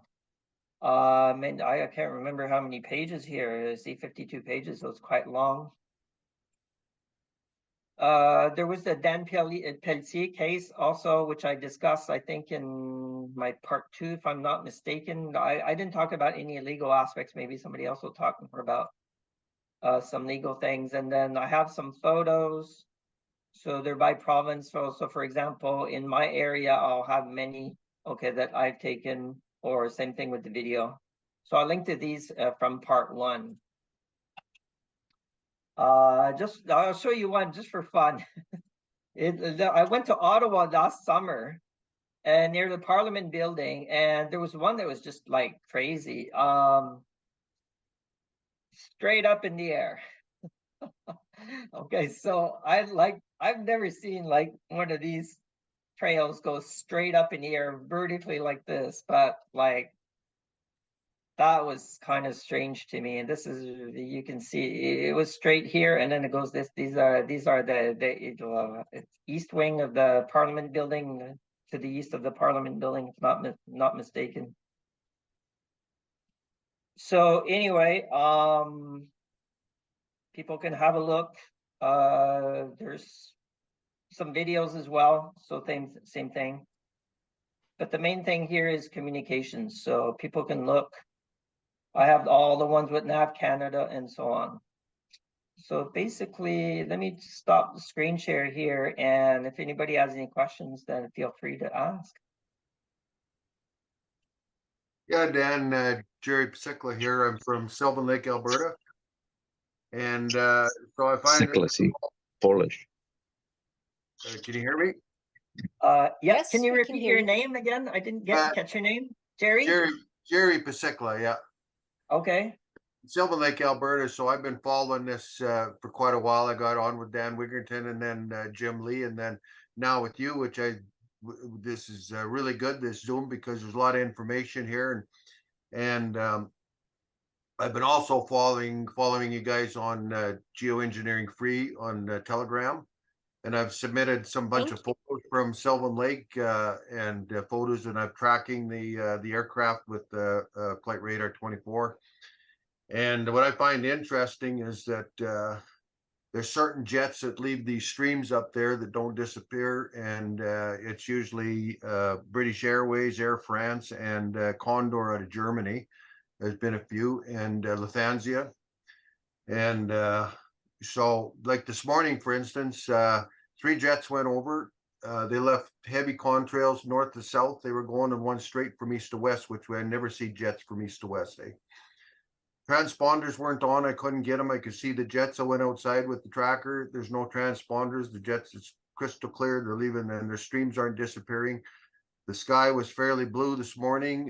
By 11 o'clock, headed into Red Deer, and the sky was all the contrails just got wider and wider, and the sky was dimmed out. So I'm working with another medical outfit out of Calgary.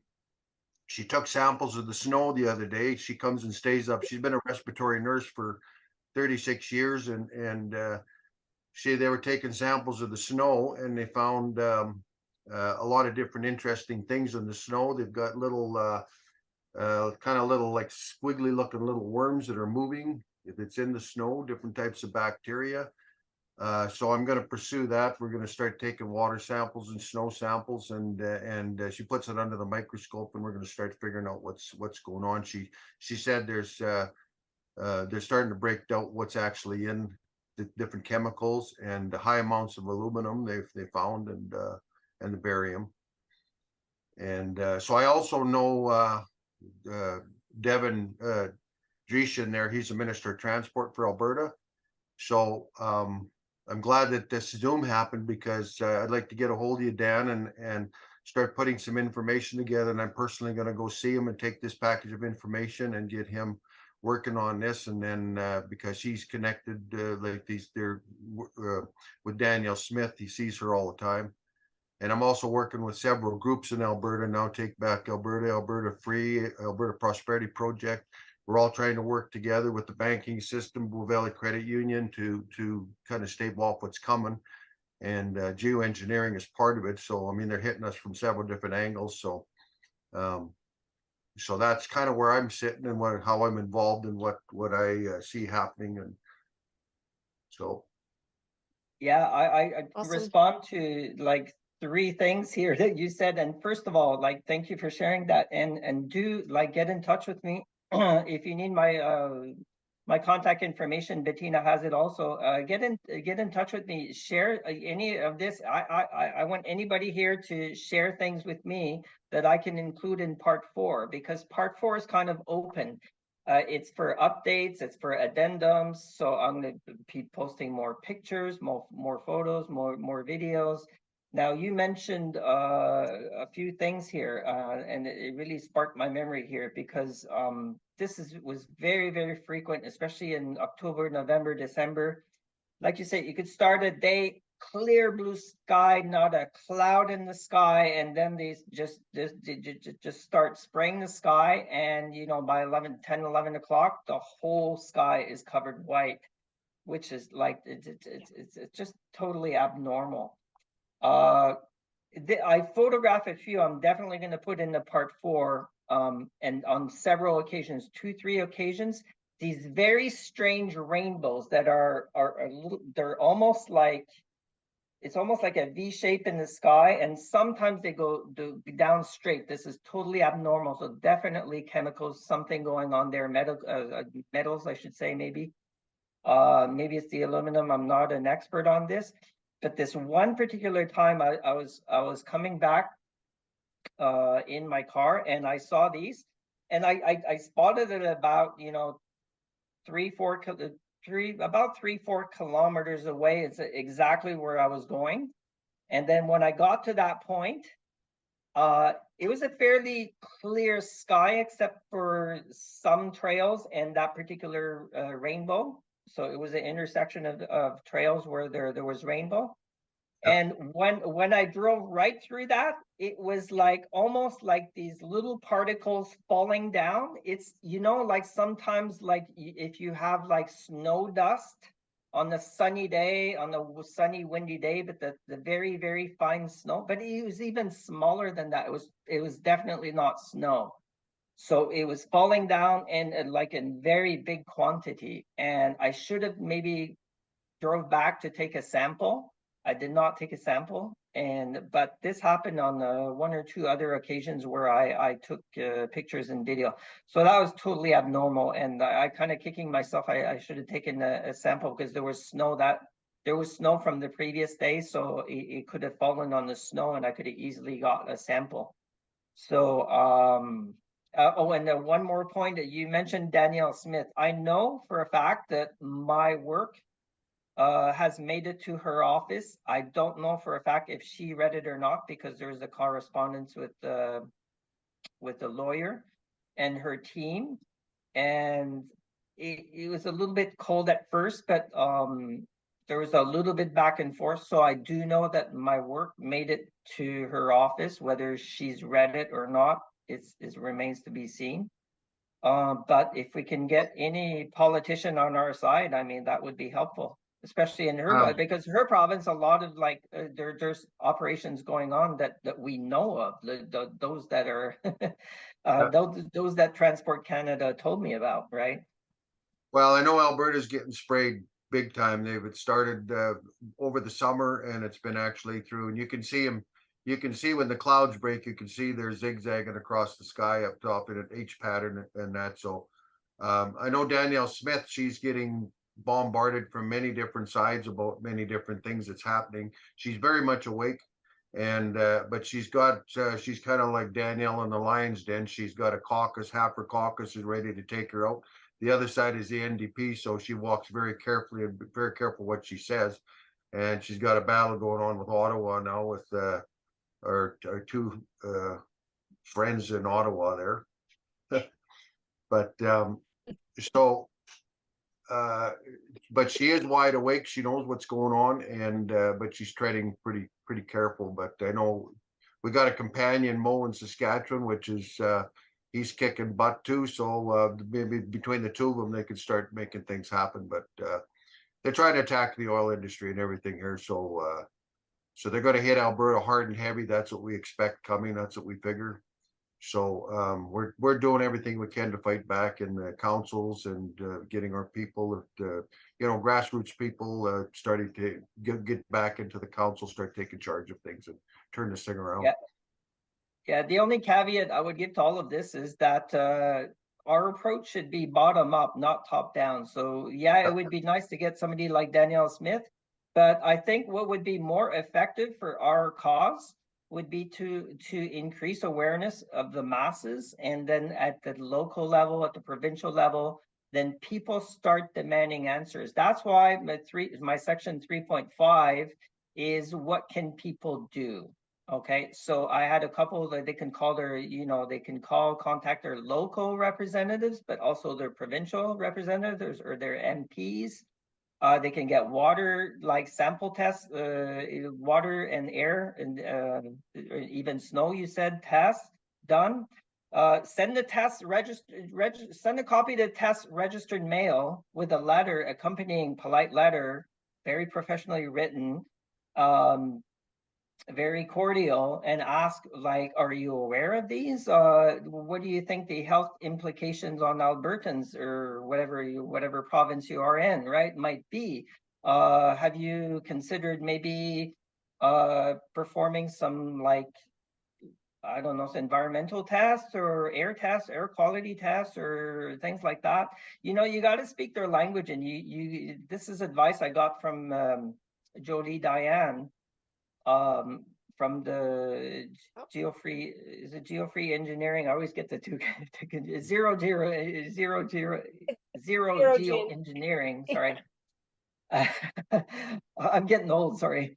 So she gave good advice. Is you kind of have to communicate with them on a level that they can understand. So if you talk about health and safety concerns, that's a lot better than if you're complaining or ranting about chemtrails, okay? Because that's not going to get you anywhere. Okay, yeah. You got to speak their language. Okay, and so I think we got to be smart about this. And so, like I said, increase awareness, at the local level, get people proactive. They can do stay out, like track some flights, the transponders off, like send emails to Transport Canada, send emails to, you know, the Department of National Defense, to Royal Canadian Air Force, to NAV Canada, like, and be public about it, you know. So like the more of us that do these things, the more we increase awareness. But not only that, amongst the population, but we increase awareness amongst the staff of Environment Climate Change Canada, Transport Canada, because probably like most of them have no idea what's going on, and they're just going off, they're just doing their routine, and they're following orders, and they're doing their job, and with the information they have at hand, but they might not be privy to a lot of what's going on and a little bit of the bigger picture. But ask many questions when you email them, ask questions, right? So that's my advice. I don't know. Yeah, I know several pilots, and a couple of them been flying for over 40 years, one just about 50 years, and he said, I've never in all my life seen the skies the way they are. And he said, when you get up in the air, he said, I've never seen trails, he calls them chemtrails. He said, I've never seen them in there like they are now. And so the other thing I do quite a bit is because usually they like to spray during the day or early morning or later in the afternoon, and then the nights usually clear off. So I'll go out about 11, 12 o'clock. I got high powered spotlights.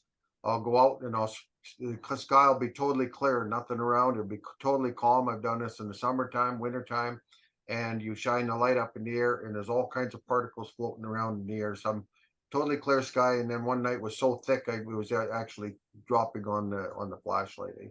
So and some nights, some days are worse than others. Some nights you don't get a lot, but most of the time there's a lot of stuff floating around.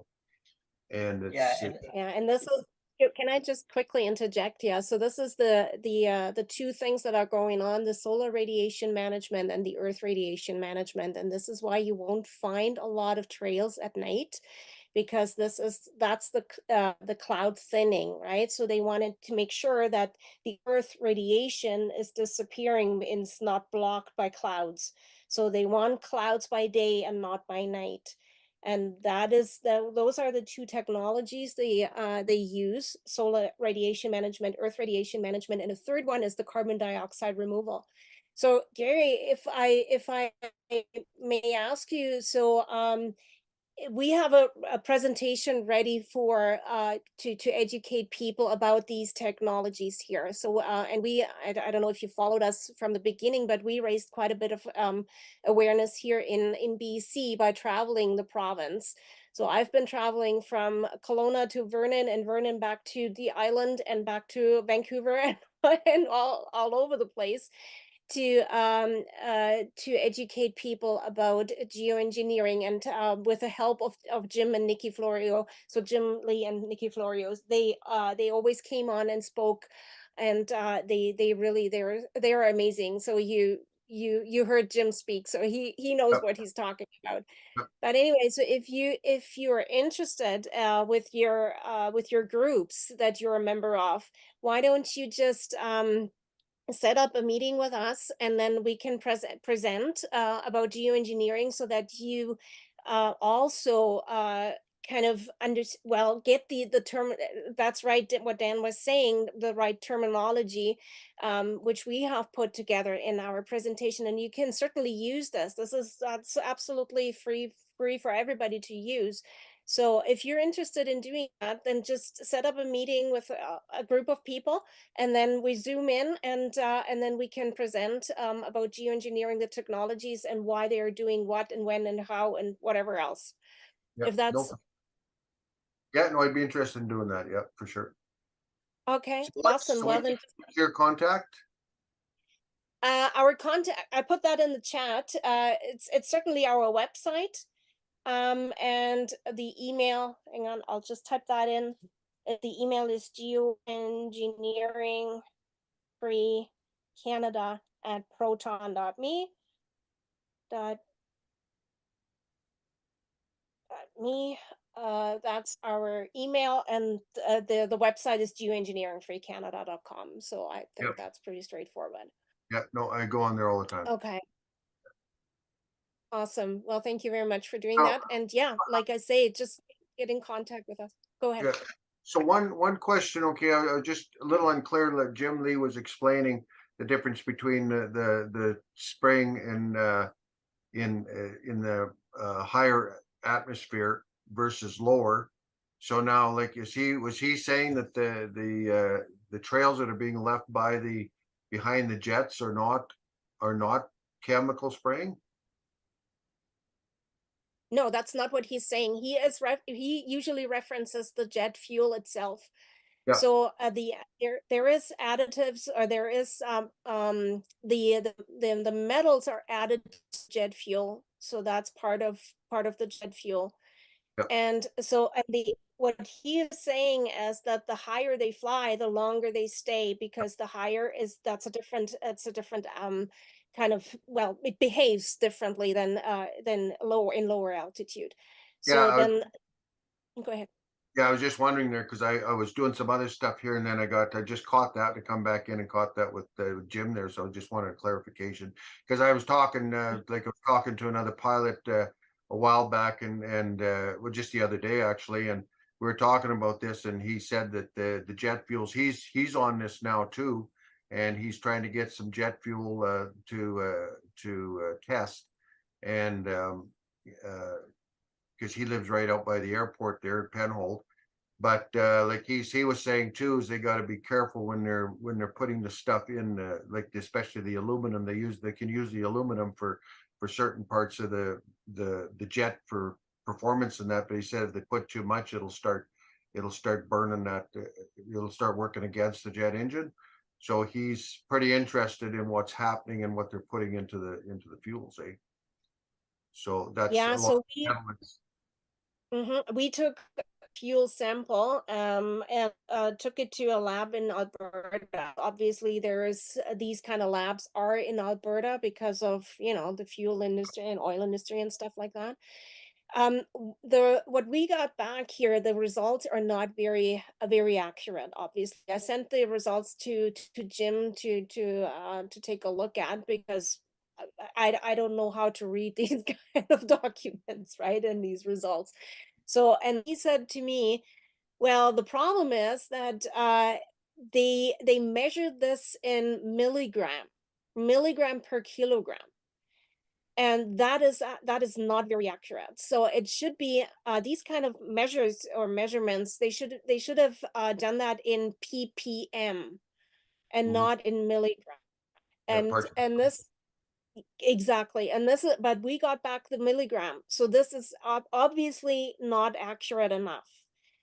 So we are working on kind of try and find a different lab which is more independent than the other labs, because they are more or less actually bought out, and they are that's probably what they're doing.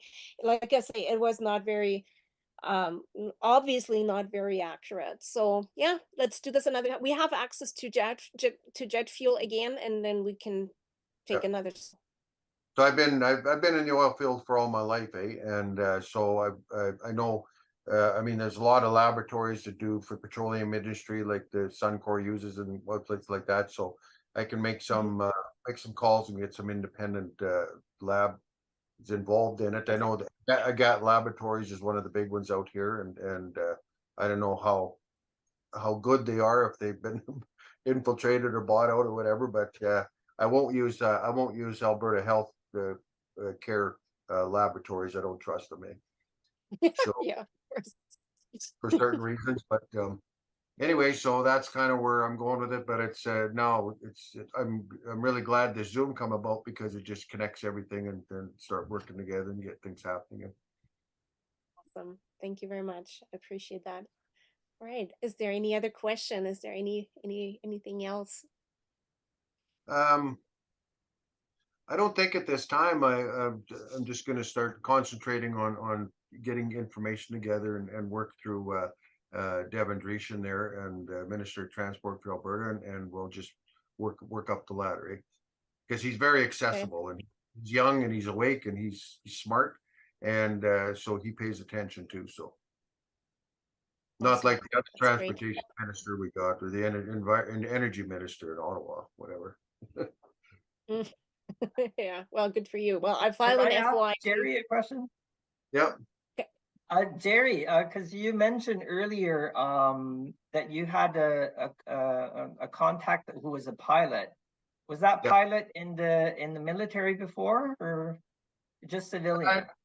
No, he's civilian pilot, but I've got there's a couple guys I know that grew up in this area that have been in the Royal Canadian Air Force. Spent till they retired, and then they went flying. They went commercial flying. So I was thinking of getting a hold of them and just bringing this to their attention too. So, but the one you were specifically talking about that say he'd never seen like this and like this kind of spraying in 40 years. So is he still an active pilot, and is it for like main airlines or just small aircraft? He's just him and his son, they got a private plane and they fly. Okay. He's been in the oil field for years. He's my cousin actually, and he's flying. And then like we talk about this all the time. At first he didn't. We started talking about the geoengineering, and he knew there's something going on. And then the more he got involved in it, like he said now, like he said, he's never seen the skies like they are up there now in all his years flying. I mean, I'm 56 years old, and like I don't remember seeing it like any of this when I was younger. Like, no way. And there was one, like even the correspondence I had with the Royal Canadian Air Force pilot. At one point, he sent me a link to a video that this guy in a video so-called debunks that these are not quote unquote chemtrails. I hate to use that term because it's not necessarily the proper term, but he said, oh, they're contrails like produced by airplanes. And he has a whole series of books, and he goes back like to the 1960s and 1950s. But I actually debunk his video I think it's in my part 1. People can check it out because I linked to it. Okay, it's a good argument. Let's hear all the arguments. Let's put it all on the table. But I actually debunk a lot of what he said in that video, which doesn't make sense. And people can read that particular section if they want to see how I kind of debunk that. But yeah, the point being is like here, like if it were possible to get like either an active or retired like airline pilot, and just simple statements like you just said, I haven't seen this like in 40 years, or when I was 20 years ago, we did not see this in the sky. And somebody with enough technical knowledge that could say, because there's always the argument, oh, well, like aircraft are more sophisticated now. They use different like types of jet fuel. They use different types of technology. The condensation is different. Like we're not experts in this. So if we can have somebody who can actually, give the real information about that, and for comparative purposes of like 20 years ago or whatever, that we didn't see these. That would be really helpful if we can find some kind of pilot. So if anybody has contacts, that would be great. I probably do, because I know just talking about that now, I just come to my memory that I know his uncle very well. I worked with him, but I just remember this Tim, his nephew. He took his commercial pilot's license, and he now flies a commercial airliner. So he lives in Eckville here, just 10 minutes from me. So I'll just make note of that. I'm going to get a hold of him and get him involved, because he's currently he's flying commercial airlines today. So I totally I mean, I would like, if they're willing to speak, great, because my feeling is that active, like it's almost like in the military, in the military, of course they have to follow orders, and they have to keep quiet about things. It could be the same in civilian airspace. I don't know. It's hard to say, but that's why if we have like retired pilots, maybe they're more willing to share information about that than active pilots, because active pilots could get in trouble, with their superiors, and we saw this kind of nonsense with COVID and with the pilots getting the jabs and all and things like that. So they could tend to maybe keep their mouth shut more and not disclose anything. But we need some pilots because they're going to be some of the more credible witnesses or people that we can draw upon, and that'll have a little bit more clout too. So if we can get some, and there must be some, come on, maybe people, I hope more people are listening and get in touch. If you're pilots, feel free to get in touch. If pilots want to get in touch with me anonymously, I have secure communications. They can go on my Substack about page. They can contact me anonymously. We got to get some. Anonymous is better than nothing, but if people are willing to go on a record, that's what we need. And let's work together, and we have some problems to solve and we have some questions to answer. Let's do it together in respectful fashion with each other, and not blame each other about being a conspiracy theorist or whatever. We're all adults and we can have respectful conversations, including with our politicians and public servants. Let's work together and let's try to get the bottom of some of these things, because I think it's just I write a lot about the globalist agendas, like CBDCs, digital IDs, and all things like that, and how we have corruption in government with politicians and how they can be coerced. But a lot of the time they just really don't know what's going on.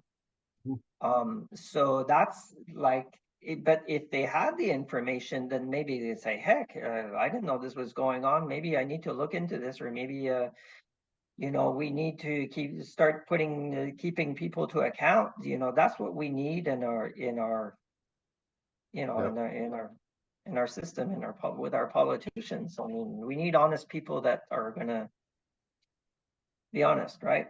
Well, I think things are changing. I think I've noticed a big difference, especially in the geoengineering part. I mean, more people are looking up in the skies. More people are aware of that now from a year ago, and I run into people all the time now that are talking about it. They see there's changes. They see there's something taking place. Sometimes they don't quite know what it is, but they are starting to talk more and more about it, and people are agreeing that this climate change or this climate process or scam is all exactly what it is a scam, and it's not happening. It's just a political money grab, and so people are starting to get the truth out. More people are waking up all the time, so I think that's a positive thing.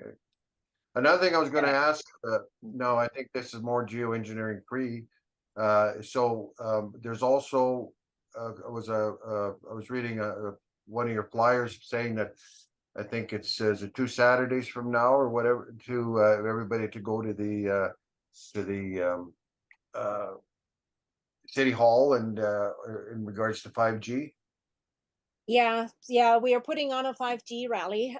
So we are based in Kelowna, obviously, Kelowna, BC, and we want to go to protest out front City Hall, and I would like to see that nationwide, of course, Canada-wide. And I'm just I started working on some sort of an information package for people. I put that on the website as well, and I will share it as well in our newsletter again, so people can download this, print it off. So just information about how harmful 5G is, so that we can demand removal of the 5G towers. And one of our most amazing experts regards 5G is Professor Mokta Havas. And she spoke at our July event last year. Her presentation is absolutely phenomenal. And we've got that on our YouTube channel, because I recorded everything and then I put these presentations up on our YouTube channel. you can actually just pull it up and listen to her presentation. It's absolutely incredible. So and on her website, which is magdahavas.com, very easy, straightforward, magdahavas.com, and you'll find some information about geoengineering there as well. And I just pulled that information out and I put it in PDF documents, so and put it all together in one package, so you guys can then just download it and then use it for information purposes, either hand it out or talk about it or something like that, because that's what we want. We want to demand, or we do demand, that the cities take down these 5G towers. That's the purpose of that rally. And yeah, so we're going to do that in Kelowna for sure. just on a quick note, two things that I've tried and they work. If anybody's concerned about EMF, if you get shungite, it's a rock, and it's the only thing they've done tests on it. It's the only thing that can actually deter the harmful radiation coming from the towers. I've got a EMF RF reader, and I put shungite in the back of my iPhone. When I take the shungite away from the phone goes off the chart on the reading. As soon as I put the shungite in the back of the phone, it goes to normal. So it doesn't. What is that stone you call it? Shungite. How to spell that? SHUGITE, shungite. And silver shungite or elite shungite is the best. It's not very expensive, but you can go to any rock store and ask for shungite, and they've done tests on it. There's a guy that's been doing testing. He's worked in the testing business for all his life, and he tried all the stuff on the market that they claim works, and he said shungite is the only thing he found out that actually will stop the radiation from protect you. Wow. And it doesn't take much. It just takes a little bit to stop that. It's funny because my young son, he collects rocks, and he has like 400 or 500 different types of rocks, and I hear about all these kinds of rocks and never heard about shungite. So wow, okay, so maybe we should all buy a necklace or something like that. That could like help.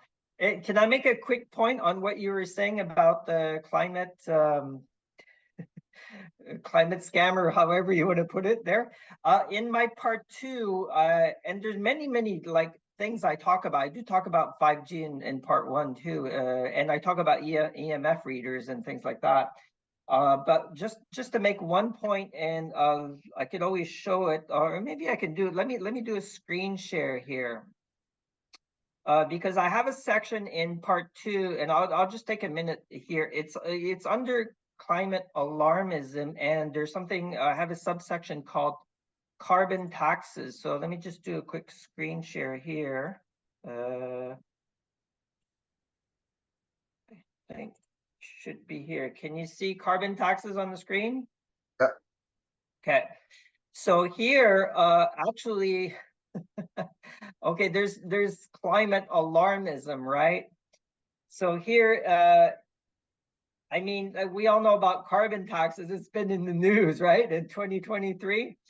But in late 2020, Trudeau's government set even more aggressive plans to hike the carbon tax to $170 a ton by 2030, and so on, right, from $30 a ton 2020. So I linked to this article here. But what's really interesting here is an article from the Counter Signal. And actually, I did write for a few months for the Counter Signal, which is in your neck of the woods. I wrote several articles for them last year, or last year, the year before. I linked to some in my about page, I think. But basically, one of my former colleagues here, Mike Campbell, he's a really good reporter. So he came out with this article that liberals paid the World Economic Forum for a report justifying climate change policy, so they could justify the carbon tax. You can't make this up, right?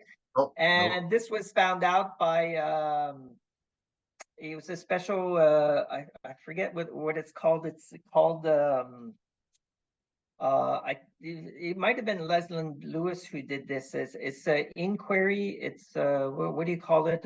Not a inquiry question or something. I forget the exact term of it, but anyway, just here, for example, here in August 2019, Environment and Climate Change Canada's Department, then Minister Catherine McKenna gave nearly $500,000 of taxpayer dollars to the WEF to produce this report.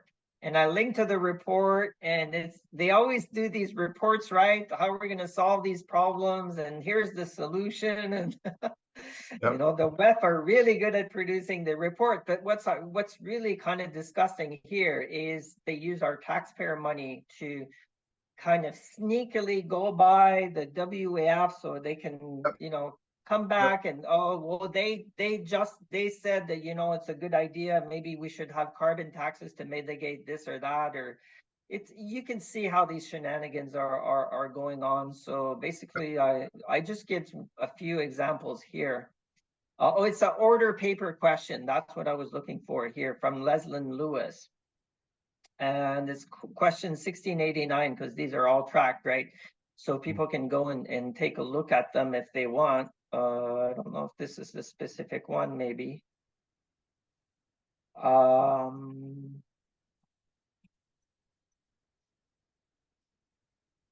Let me see. Yeah, I think this is probably the one. Yeah, it's a little bit small. My eyes aren't too good here, but I think this is probably the one in question here. So that's just an example of the kinds of things they're up to. And like, don't get me started on Stephen Guilbeault, because actually earlier in my post, I do talk about climate alarmism, and I'm sure you all have seen him in his orange jumpsuit here.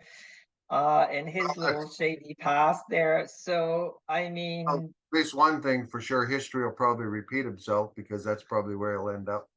Yeah. Anyway, I'll keep my personal opinions to myself now. People can have a look at my work. I rather just let my work speak for itself, and don't berate people right directly publicly like this, but people can form their own opinions on how genuine these people are. Yep. So anyway, I just wanted to share that little point with you. Well, he's not very well liked in Alberta, let's put it that way.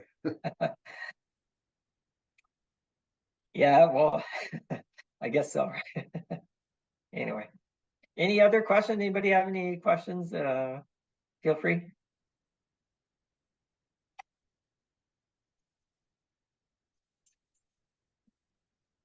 Well, I think that was great. I don't know. Is there anything else? Then I can stop the recording, and I would like to thank everybody. Or is there anything else we should discuss? Feel free. Oh, hi. Spot. Yeah, go ahead. Hi, can you hear me? Yeah, we can hear you. Okay, my name is Maya, and I'm from Ontario. I'm actually in Toronto, and that are you still there? Yeah, we are here. Oh, okay. No, sorry, something else came up over here. And then we all know how deep is this, right? We all know how much power all these people have to manage all this. I don't even have a word to say it, really. For me, is like an evil thing. I don't know how they can do this to humanity, actually, to have all these chemtrails going around the world and doing the damage that they are doing. And I just came back from a trip from Colombia, and from Toronto to Colombia, and I know it's happening everywhere, right? Like, during the trip, I saw it. I went back home and I saw how the damage that they are doing. And how can we stop this? I know that you guys are doing a lot of work going to local authorities and everything, but how we actually can stop this? Like, I don't know if I'm bad or here or very pessimist or something, but I don't see the way that how we can stop this, the power that they do have. Well, we can, this question comes up all the time. How can we stop it? Well, number one, we can only stop it when we work as a team here and present and raise as much awareness as we possibly can to the public, to our officials, and we must keep working on it day by day, 24/7. And we must not stop. We cannot stop working on this. This is unfortunately, it takes time. It's not going to happen just tomorrow or within the next hour or so. But as long as we again raise more awareness, and then with organizations like ours, or Dan's work, Jim or Nikki's work, or Ian's work, or whoever is working on this specific topic, then we can hopefully again work as a team and then find the people that we can actually really hold accountable, because we can only start legal action, for example, when we have names. We need names in order to start a lawsuit, to hold people accountable, because there must be somebody giving that order. Okay, spray now in the military, because that, and this, we got to find those people, but unfortunately that's certainly not easy. But again, as soon as we start working as a team, and here we are in BC, Dan is in Quebec, then Jerry is in Alberta, so all over the globe, as we come together as a coalition, as one, then we might have a chance to, and we will, absolutely, we will have a chance to find those people. It's just, again, it takes time. It's not going to happen tomorrow. Dan, what are your thoughts on that? I just put in the chat window, like one action at a time. I mean, little actions, they have ripple effects, right? I mean, Jerry was mentioning earlier that they were maybe taking some snow samples.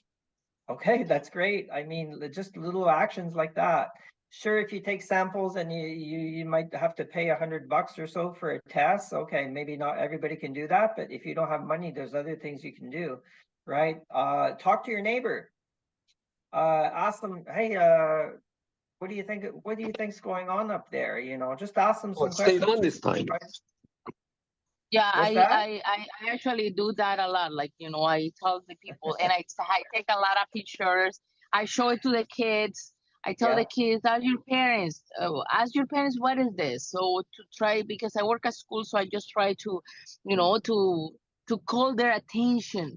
We need to call that generation attention for them to start getting involved, right? So the other thing that I was gonna ask you was, do you have people in Ontario that maybe we can contact with, and maybe we start working together? Yeah, I personally don't have many contacts. Maybe Bettina has more contacts in Ontario, I think. Yeah. We can put you in touch with people. Yes. I was just gonna. What's interesting is Mexico doesn't let this happen over Mexico.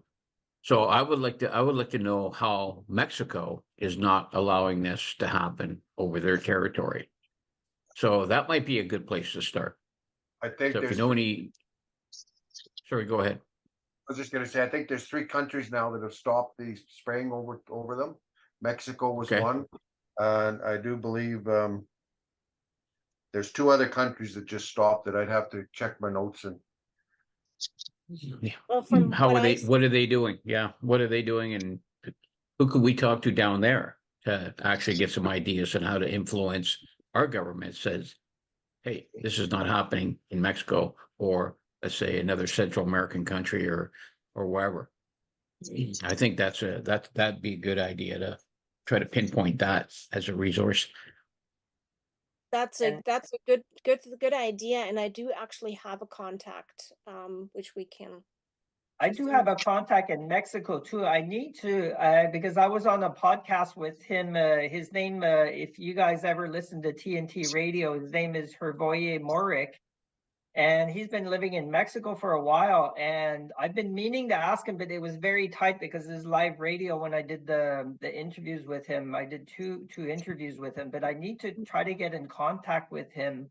And I'm actually starting my own podcast this year, so I'm going to try to have him on as a guest. Maybe we can talk about this because, yeah, they have it on paper. They're not doing a geoengineering in Mexico, but is that really true? I mean, like, is that really the case?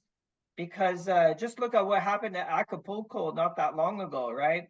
Yeah. I was a guest that if you guys are familiar with SGT Report, I was a guest on SGT Report. It's in my about. The link is in my about page on my Substack, and I was talking to the host. We were exchanging on what happened in Mexico there, in Acapulco, because that was definitely not like. Definitely didn't seem natural. So well, I didn't dig into that too much. Something's going on there. Did the Mexican government permit that to happen? Like, who did that? That might have originated 200 miles offshore, right? You know, and then international airspace, right? I think to me that's the conclusion I came to about Mexico.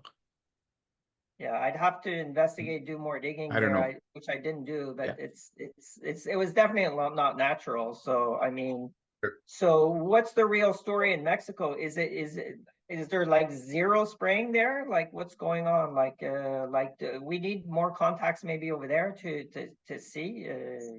I don't know. It'd be an interesting case to learn more about. Yeah, my question is, how can they stop this? Because there is planes flying over Mexico. You cannot stop them from flying over the country.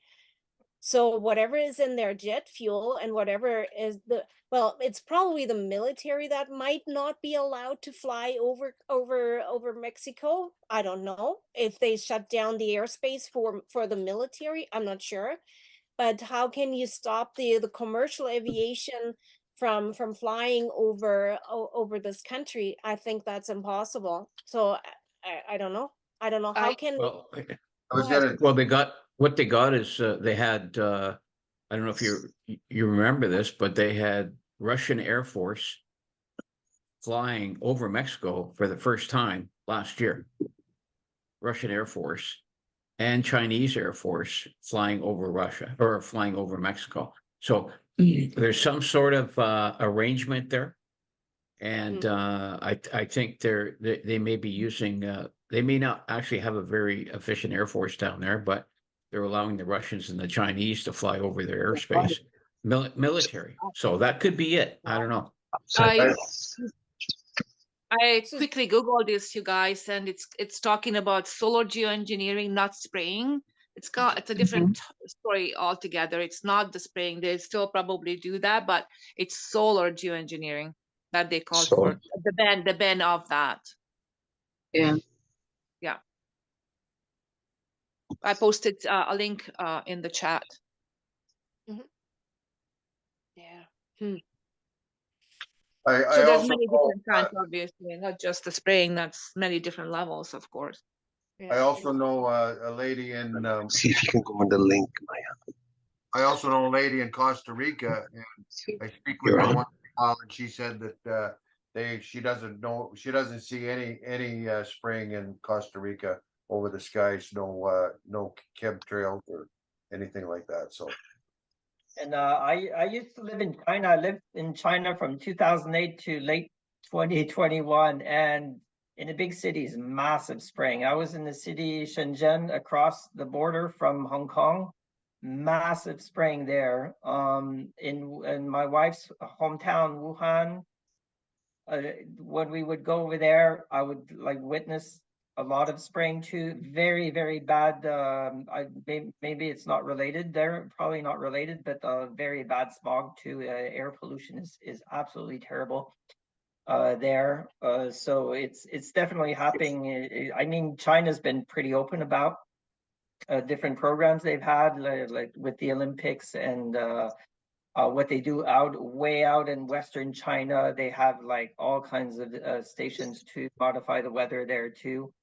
So they're heavily involved with that. I don't know if they're necessarily involved in other countries or over the South China Sea or different places like that. It wouldn't surprise me. But anyway, just to make the note, when I lived in China, there's massive spraying. I documented it. I took a lot of pictures actually, and documented a lot of and video too when I was there. So just a little parentheses there. Wow. I was going to make one more comment is tracking the jets that go over central Alberta, and that we get a lot of flights from WestJet, and I've yet to see any kind of spraying coming out of WestJet. And they do flights into the States all over the place. So I mean, and it's interesting, and they're flying the same altitude as Lufthansa, and Lufthansa's a WestJet went over one time. They're flying the same altitude, and right behind it was a Lufthansa, and it left a big wide chemtrail or spray. Yeah, it depends. I don't know. I do suspect that some certain airlines, they must be adding something. Maybe Jim would have better information on this, because I noticed that Air Canada Rouge, for one particular reason, they seem to have some. So I don't know. I just waited. I see a lot of Alaska Airlines. Like I've recorded like literally tons of stuff. I got hundreds of videos, hundreds of photographs. I use ADS-B, and I tell you something, I track, like I'm busy all the time. Whenever I see a streak going across, I actually saw three FedEx planes go right over my location right at the same time, spraying. Like they're at about 35,000 feet. And the chemical trails are like just literally 30 miles long. And then I go to ADS-B and I just, take a picture, take a video. I'll go to my ADS-B. I can tell you exactly, there's 3 FedEx jets going straight across. And Alaska is the biggest perpetrator. FedEx was kind of an interesting one because they came from the Northeast and went right over my location last summer. And I got a spectacular video of that one. But Alaska is probably the worst. I've never seen WestJet do it. I've never seen Air Canada do it, but lots of foreign aircraft do it. That includes UAE, Qatar, Germany, Singapore was a big one. I got him on live, right? And on ADS-B, recorded the whole thing. Huge freaking contrail. Right over my location. So it's I don't know why it's kind of selective in a way, and it's not always the same aircraft, but it seems to be not WestJet and not Air Canada that I can see so far. Interesting. Sorry, go ahead, Suzanne. Is there anything? No, I just said interesting. Yeah. I traveled the US last November, and I quite frankly, the spraying or the pollution down there was worse than here in Canada. It was absolutely incredible how, I don't know, the sky was dimmed. It was completely white. So mission accomplished. You know, there was absolutely almost no sunshine, like a sun, right? Sun and blue skies, and nothing. It was absolutely nothing like this. They were spraying like crazy, and there's lots more air traffic, obviously, in the States anyway happening. But it was absolutely unbelievable, and I instantly, I mean, I developed a little bit of these symptoms like coughing and the headache and that kind of stuff when they start, flying. And down in the States, it was nonstop. I was coughing and sneezing and headache, and oh my gosh, it was brutal down in the States. So it's even worse here in Canada. Yeah, I can't. I just can't see. It's been so. I relate it back to November of 2021, and that's when they began spraying in Canada in earnest. I live right on the Sunshine Coast here. I've never seen a blue sky turn white. Like there's like beautiful blue skies in 2018, 19, and now you can't even see him anymore, you know. Yeah. And like I say, headaches, coughs, sore throat, all kinds of stuff. I mean, we're being chemically poisoned, okay? So there's no question in my mind. There's a purpose behind it, and it ain't good for us, right? So I'm surprised that people, I talk to people that are well aware of it, and they don't say a freaking word. Like I brought it up in a conversation yesterday, and I just want to say, you know what? You have any idea what's causing that? And she says, yeah, I know. I said, then I started talking a little bit, and then all three people kind of opened up a little bit. They know, but a lot of people ain't talking about it. But the thing is, it is making a lot of people sick. And they did a pretty good job over the Christmas holidays, making a lot of people sick. Believe me, a lot of people were sick here in Paul or Seashell this fall or this winter Christmas season. Yeah, I put a link in the chat here. It's called map.geoengineeringmonitor.org. When you click on that link, it prompts you to a map where all kinds of geoengineering projects are mapped out.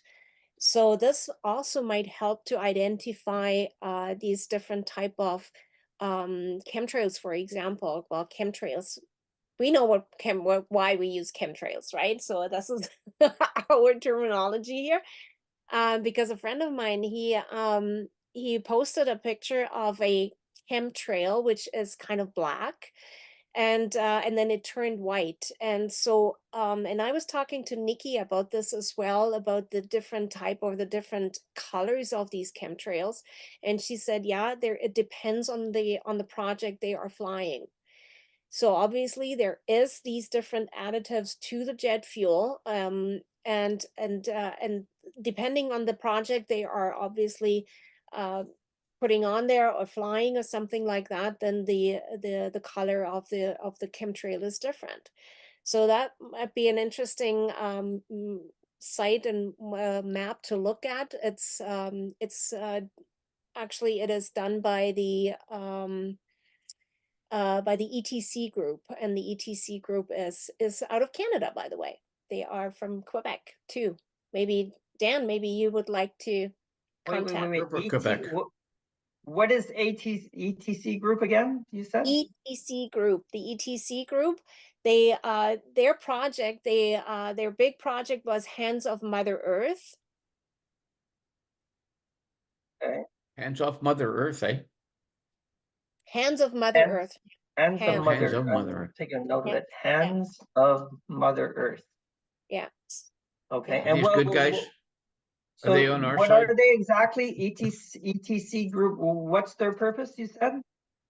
Well, again, those are it's more like an environmental type group, but so don't use the C word as well. So don't use the chemtrails, because obviously there is something they don't, I don't know, they just don't use those terms. But Hands of Mother Earth is their biggest project, and they were one of the only ones, according to Jim, if I remember this correctly, those were the ones that actually were able to stop one of those geoengineering projects once. But again, look at their etcgroup.org. That's correct, Suzanne. Yeah. Thank you. See the website. Yeah, and they've got some really interesting projects going on as well. Oh, okay. I'll have a look at that then. Yeah. I didn't know about that. So you said they're based in Quebec? I believe so, yes. Okay, and who funds them? Did you look into that, or? No, I haven't. No, but always here's a general rule for everybody: always follow the money. I know. Oh, no, it's Jim is in contact with them, so Jim knows a lot more about the ETC group. But he pointed those out as well, and I contacted them a long time ago, but they never got back to me. But anyway, so yeah, so Jim is working with them as well, or in contact. Let's put it this way. Yeah. Okay. Then maybe I don't. I'm just making that comment because I don't know about that, because I'm my first instinct is I'm always skeptical of any organization, especially if they're an environmental organization. That's my first instinct, and it's who funds them. So apologies if Yeah. if No, yeah. if I'm Absolutely. a little bit that's just Yeah. my nature as an investigator, I guess. Absolutely. No, that's very legit. Absolutely. Yeah, you're right. Okay, I'll look into that. Yeah, so that might be a good other way of doing some research, what they are doing. It's the same with the CO2 coalition. The CO2 coalition, that is obviously but really a good group, They're but good. they are not really connecting the dots from the CO2 to geoengineering. So there's obviously something missing.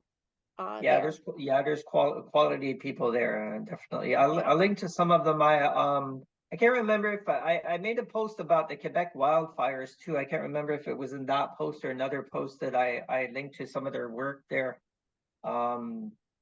You know, because you got these guys, Hopper and what's the other Korean guy? I forget his name. Like these are these are really the top of the notch researchers in these fields there. Sun Moon or something like that. Oh, Sun Moon. I have such a bad memory, but what's his name? I'd have to find it there, but I don't have it off the top of my head. Is it Poon, Willie Poon, or Willie Soon? Yeah, that's it. That's yeah, Willie Soon, I think, or Willie Poon or something. Yeah, Willie Soon or Willie Poon, yeah, and Hopper, and there's a couple other ones and I have a post on my Substack where I interviewed Alan McRae, also, who's a Canadian energy expert in Alberta. He was actually born in Quebec, but I interviewed him, and like, for example, one question I asked him is like about the carbon taxes. So I asked him like, like Canada's collecting all this information, all these funds from carbon taxes. Do the funds actually go to some environmental programs, or do they just go in the government coffers? And he said they just go in the government coffers. And my suspicion is a lot of these funds are going outwards to outside our country, to other organizations, because they do that with the Gavin Vaccine Alliance. In one of my posts, I can't remember which post it was. I made a long series on the comparison between COVID-19 and the Holocaust. It might have been in that one, or it'd been another one. But basically, Canada till 2025 had committed, I think it was at least $4 billion. This is just money that's going to be wasted, going in Bill Gates' direction with his Gavi Vaccine Alliance, and they're just plundering us. I mean, like, this is absolutely abhorrent. But anyway, I'm getting on the side tangent, so apologies there. Not a problem. Well, they're foreign age, like every level of government, from municipal to federal, are foreign agents now. They're not working for the people that we pay taxes. We're feeding the beast. That's what we're doing. And they're no longer working for the people. So they're foreign agents. They're working for foreign agents. I mean, there's groups in BC that are questioning their mayor's loyalty. Who do you work for? Like, they're asking, who are you working for? You work for the people of the community, or are you working for a foreign agency? And you're going to find out they're actually working for global mayors and the WEF, right? So why are we paying their wages? That's the thing. I mean, like, yeah, we're funding our own demise here, which is, got to think about that, right? So. All right, everybody, it's 8 o'clock is their our time, so it's 11 o'clock your time, Dan. So okay, yeah, no problem. Okay, good. Well, anyway, is there anything else? Any other question, any other comment that would be appreciated? If not, I've got one last thing to say, and you might think it's a little hokey pokey, but we're dealing with there's a guy got an acreage up there, a group of people at Leduc, and they're doing this right now. The guy that I know, that the pilot, he's doing this on his place, and I've done it on my place, and we're seeing good results with it. And it started out as with copper rods, and if you put them in a small copper rod coiled in a plant, that plant will grow phenomenally. And what it does is creates an energy field. So what I did in my place is I put, you take copper wire and you wind it around a wooden stake, you pound it in the ground. So I've got mine about 4 or 5 feet out of the ground, and I've placed them, my acreage is a rectangular. So I placed them so many feet around. I've got 15 of them around the acreage. Since I've done that, there's lots of spraying going on upside, but what happens is the sky clears above the acreage, and I'm not getting the particles at night when I go out anymore, which I didn't tell you earlier. I have to go 3 or 4 miles down the road to get them particles.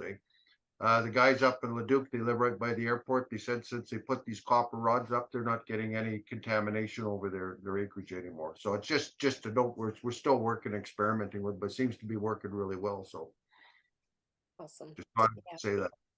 Cool. Yeah, I've heard of that actually. All right. Well, then I think I'll just stop the recording. And I do that right now.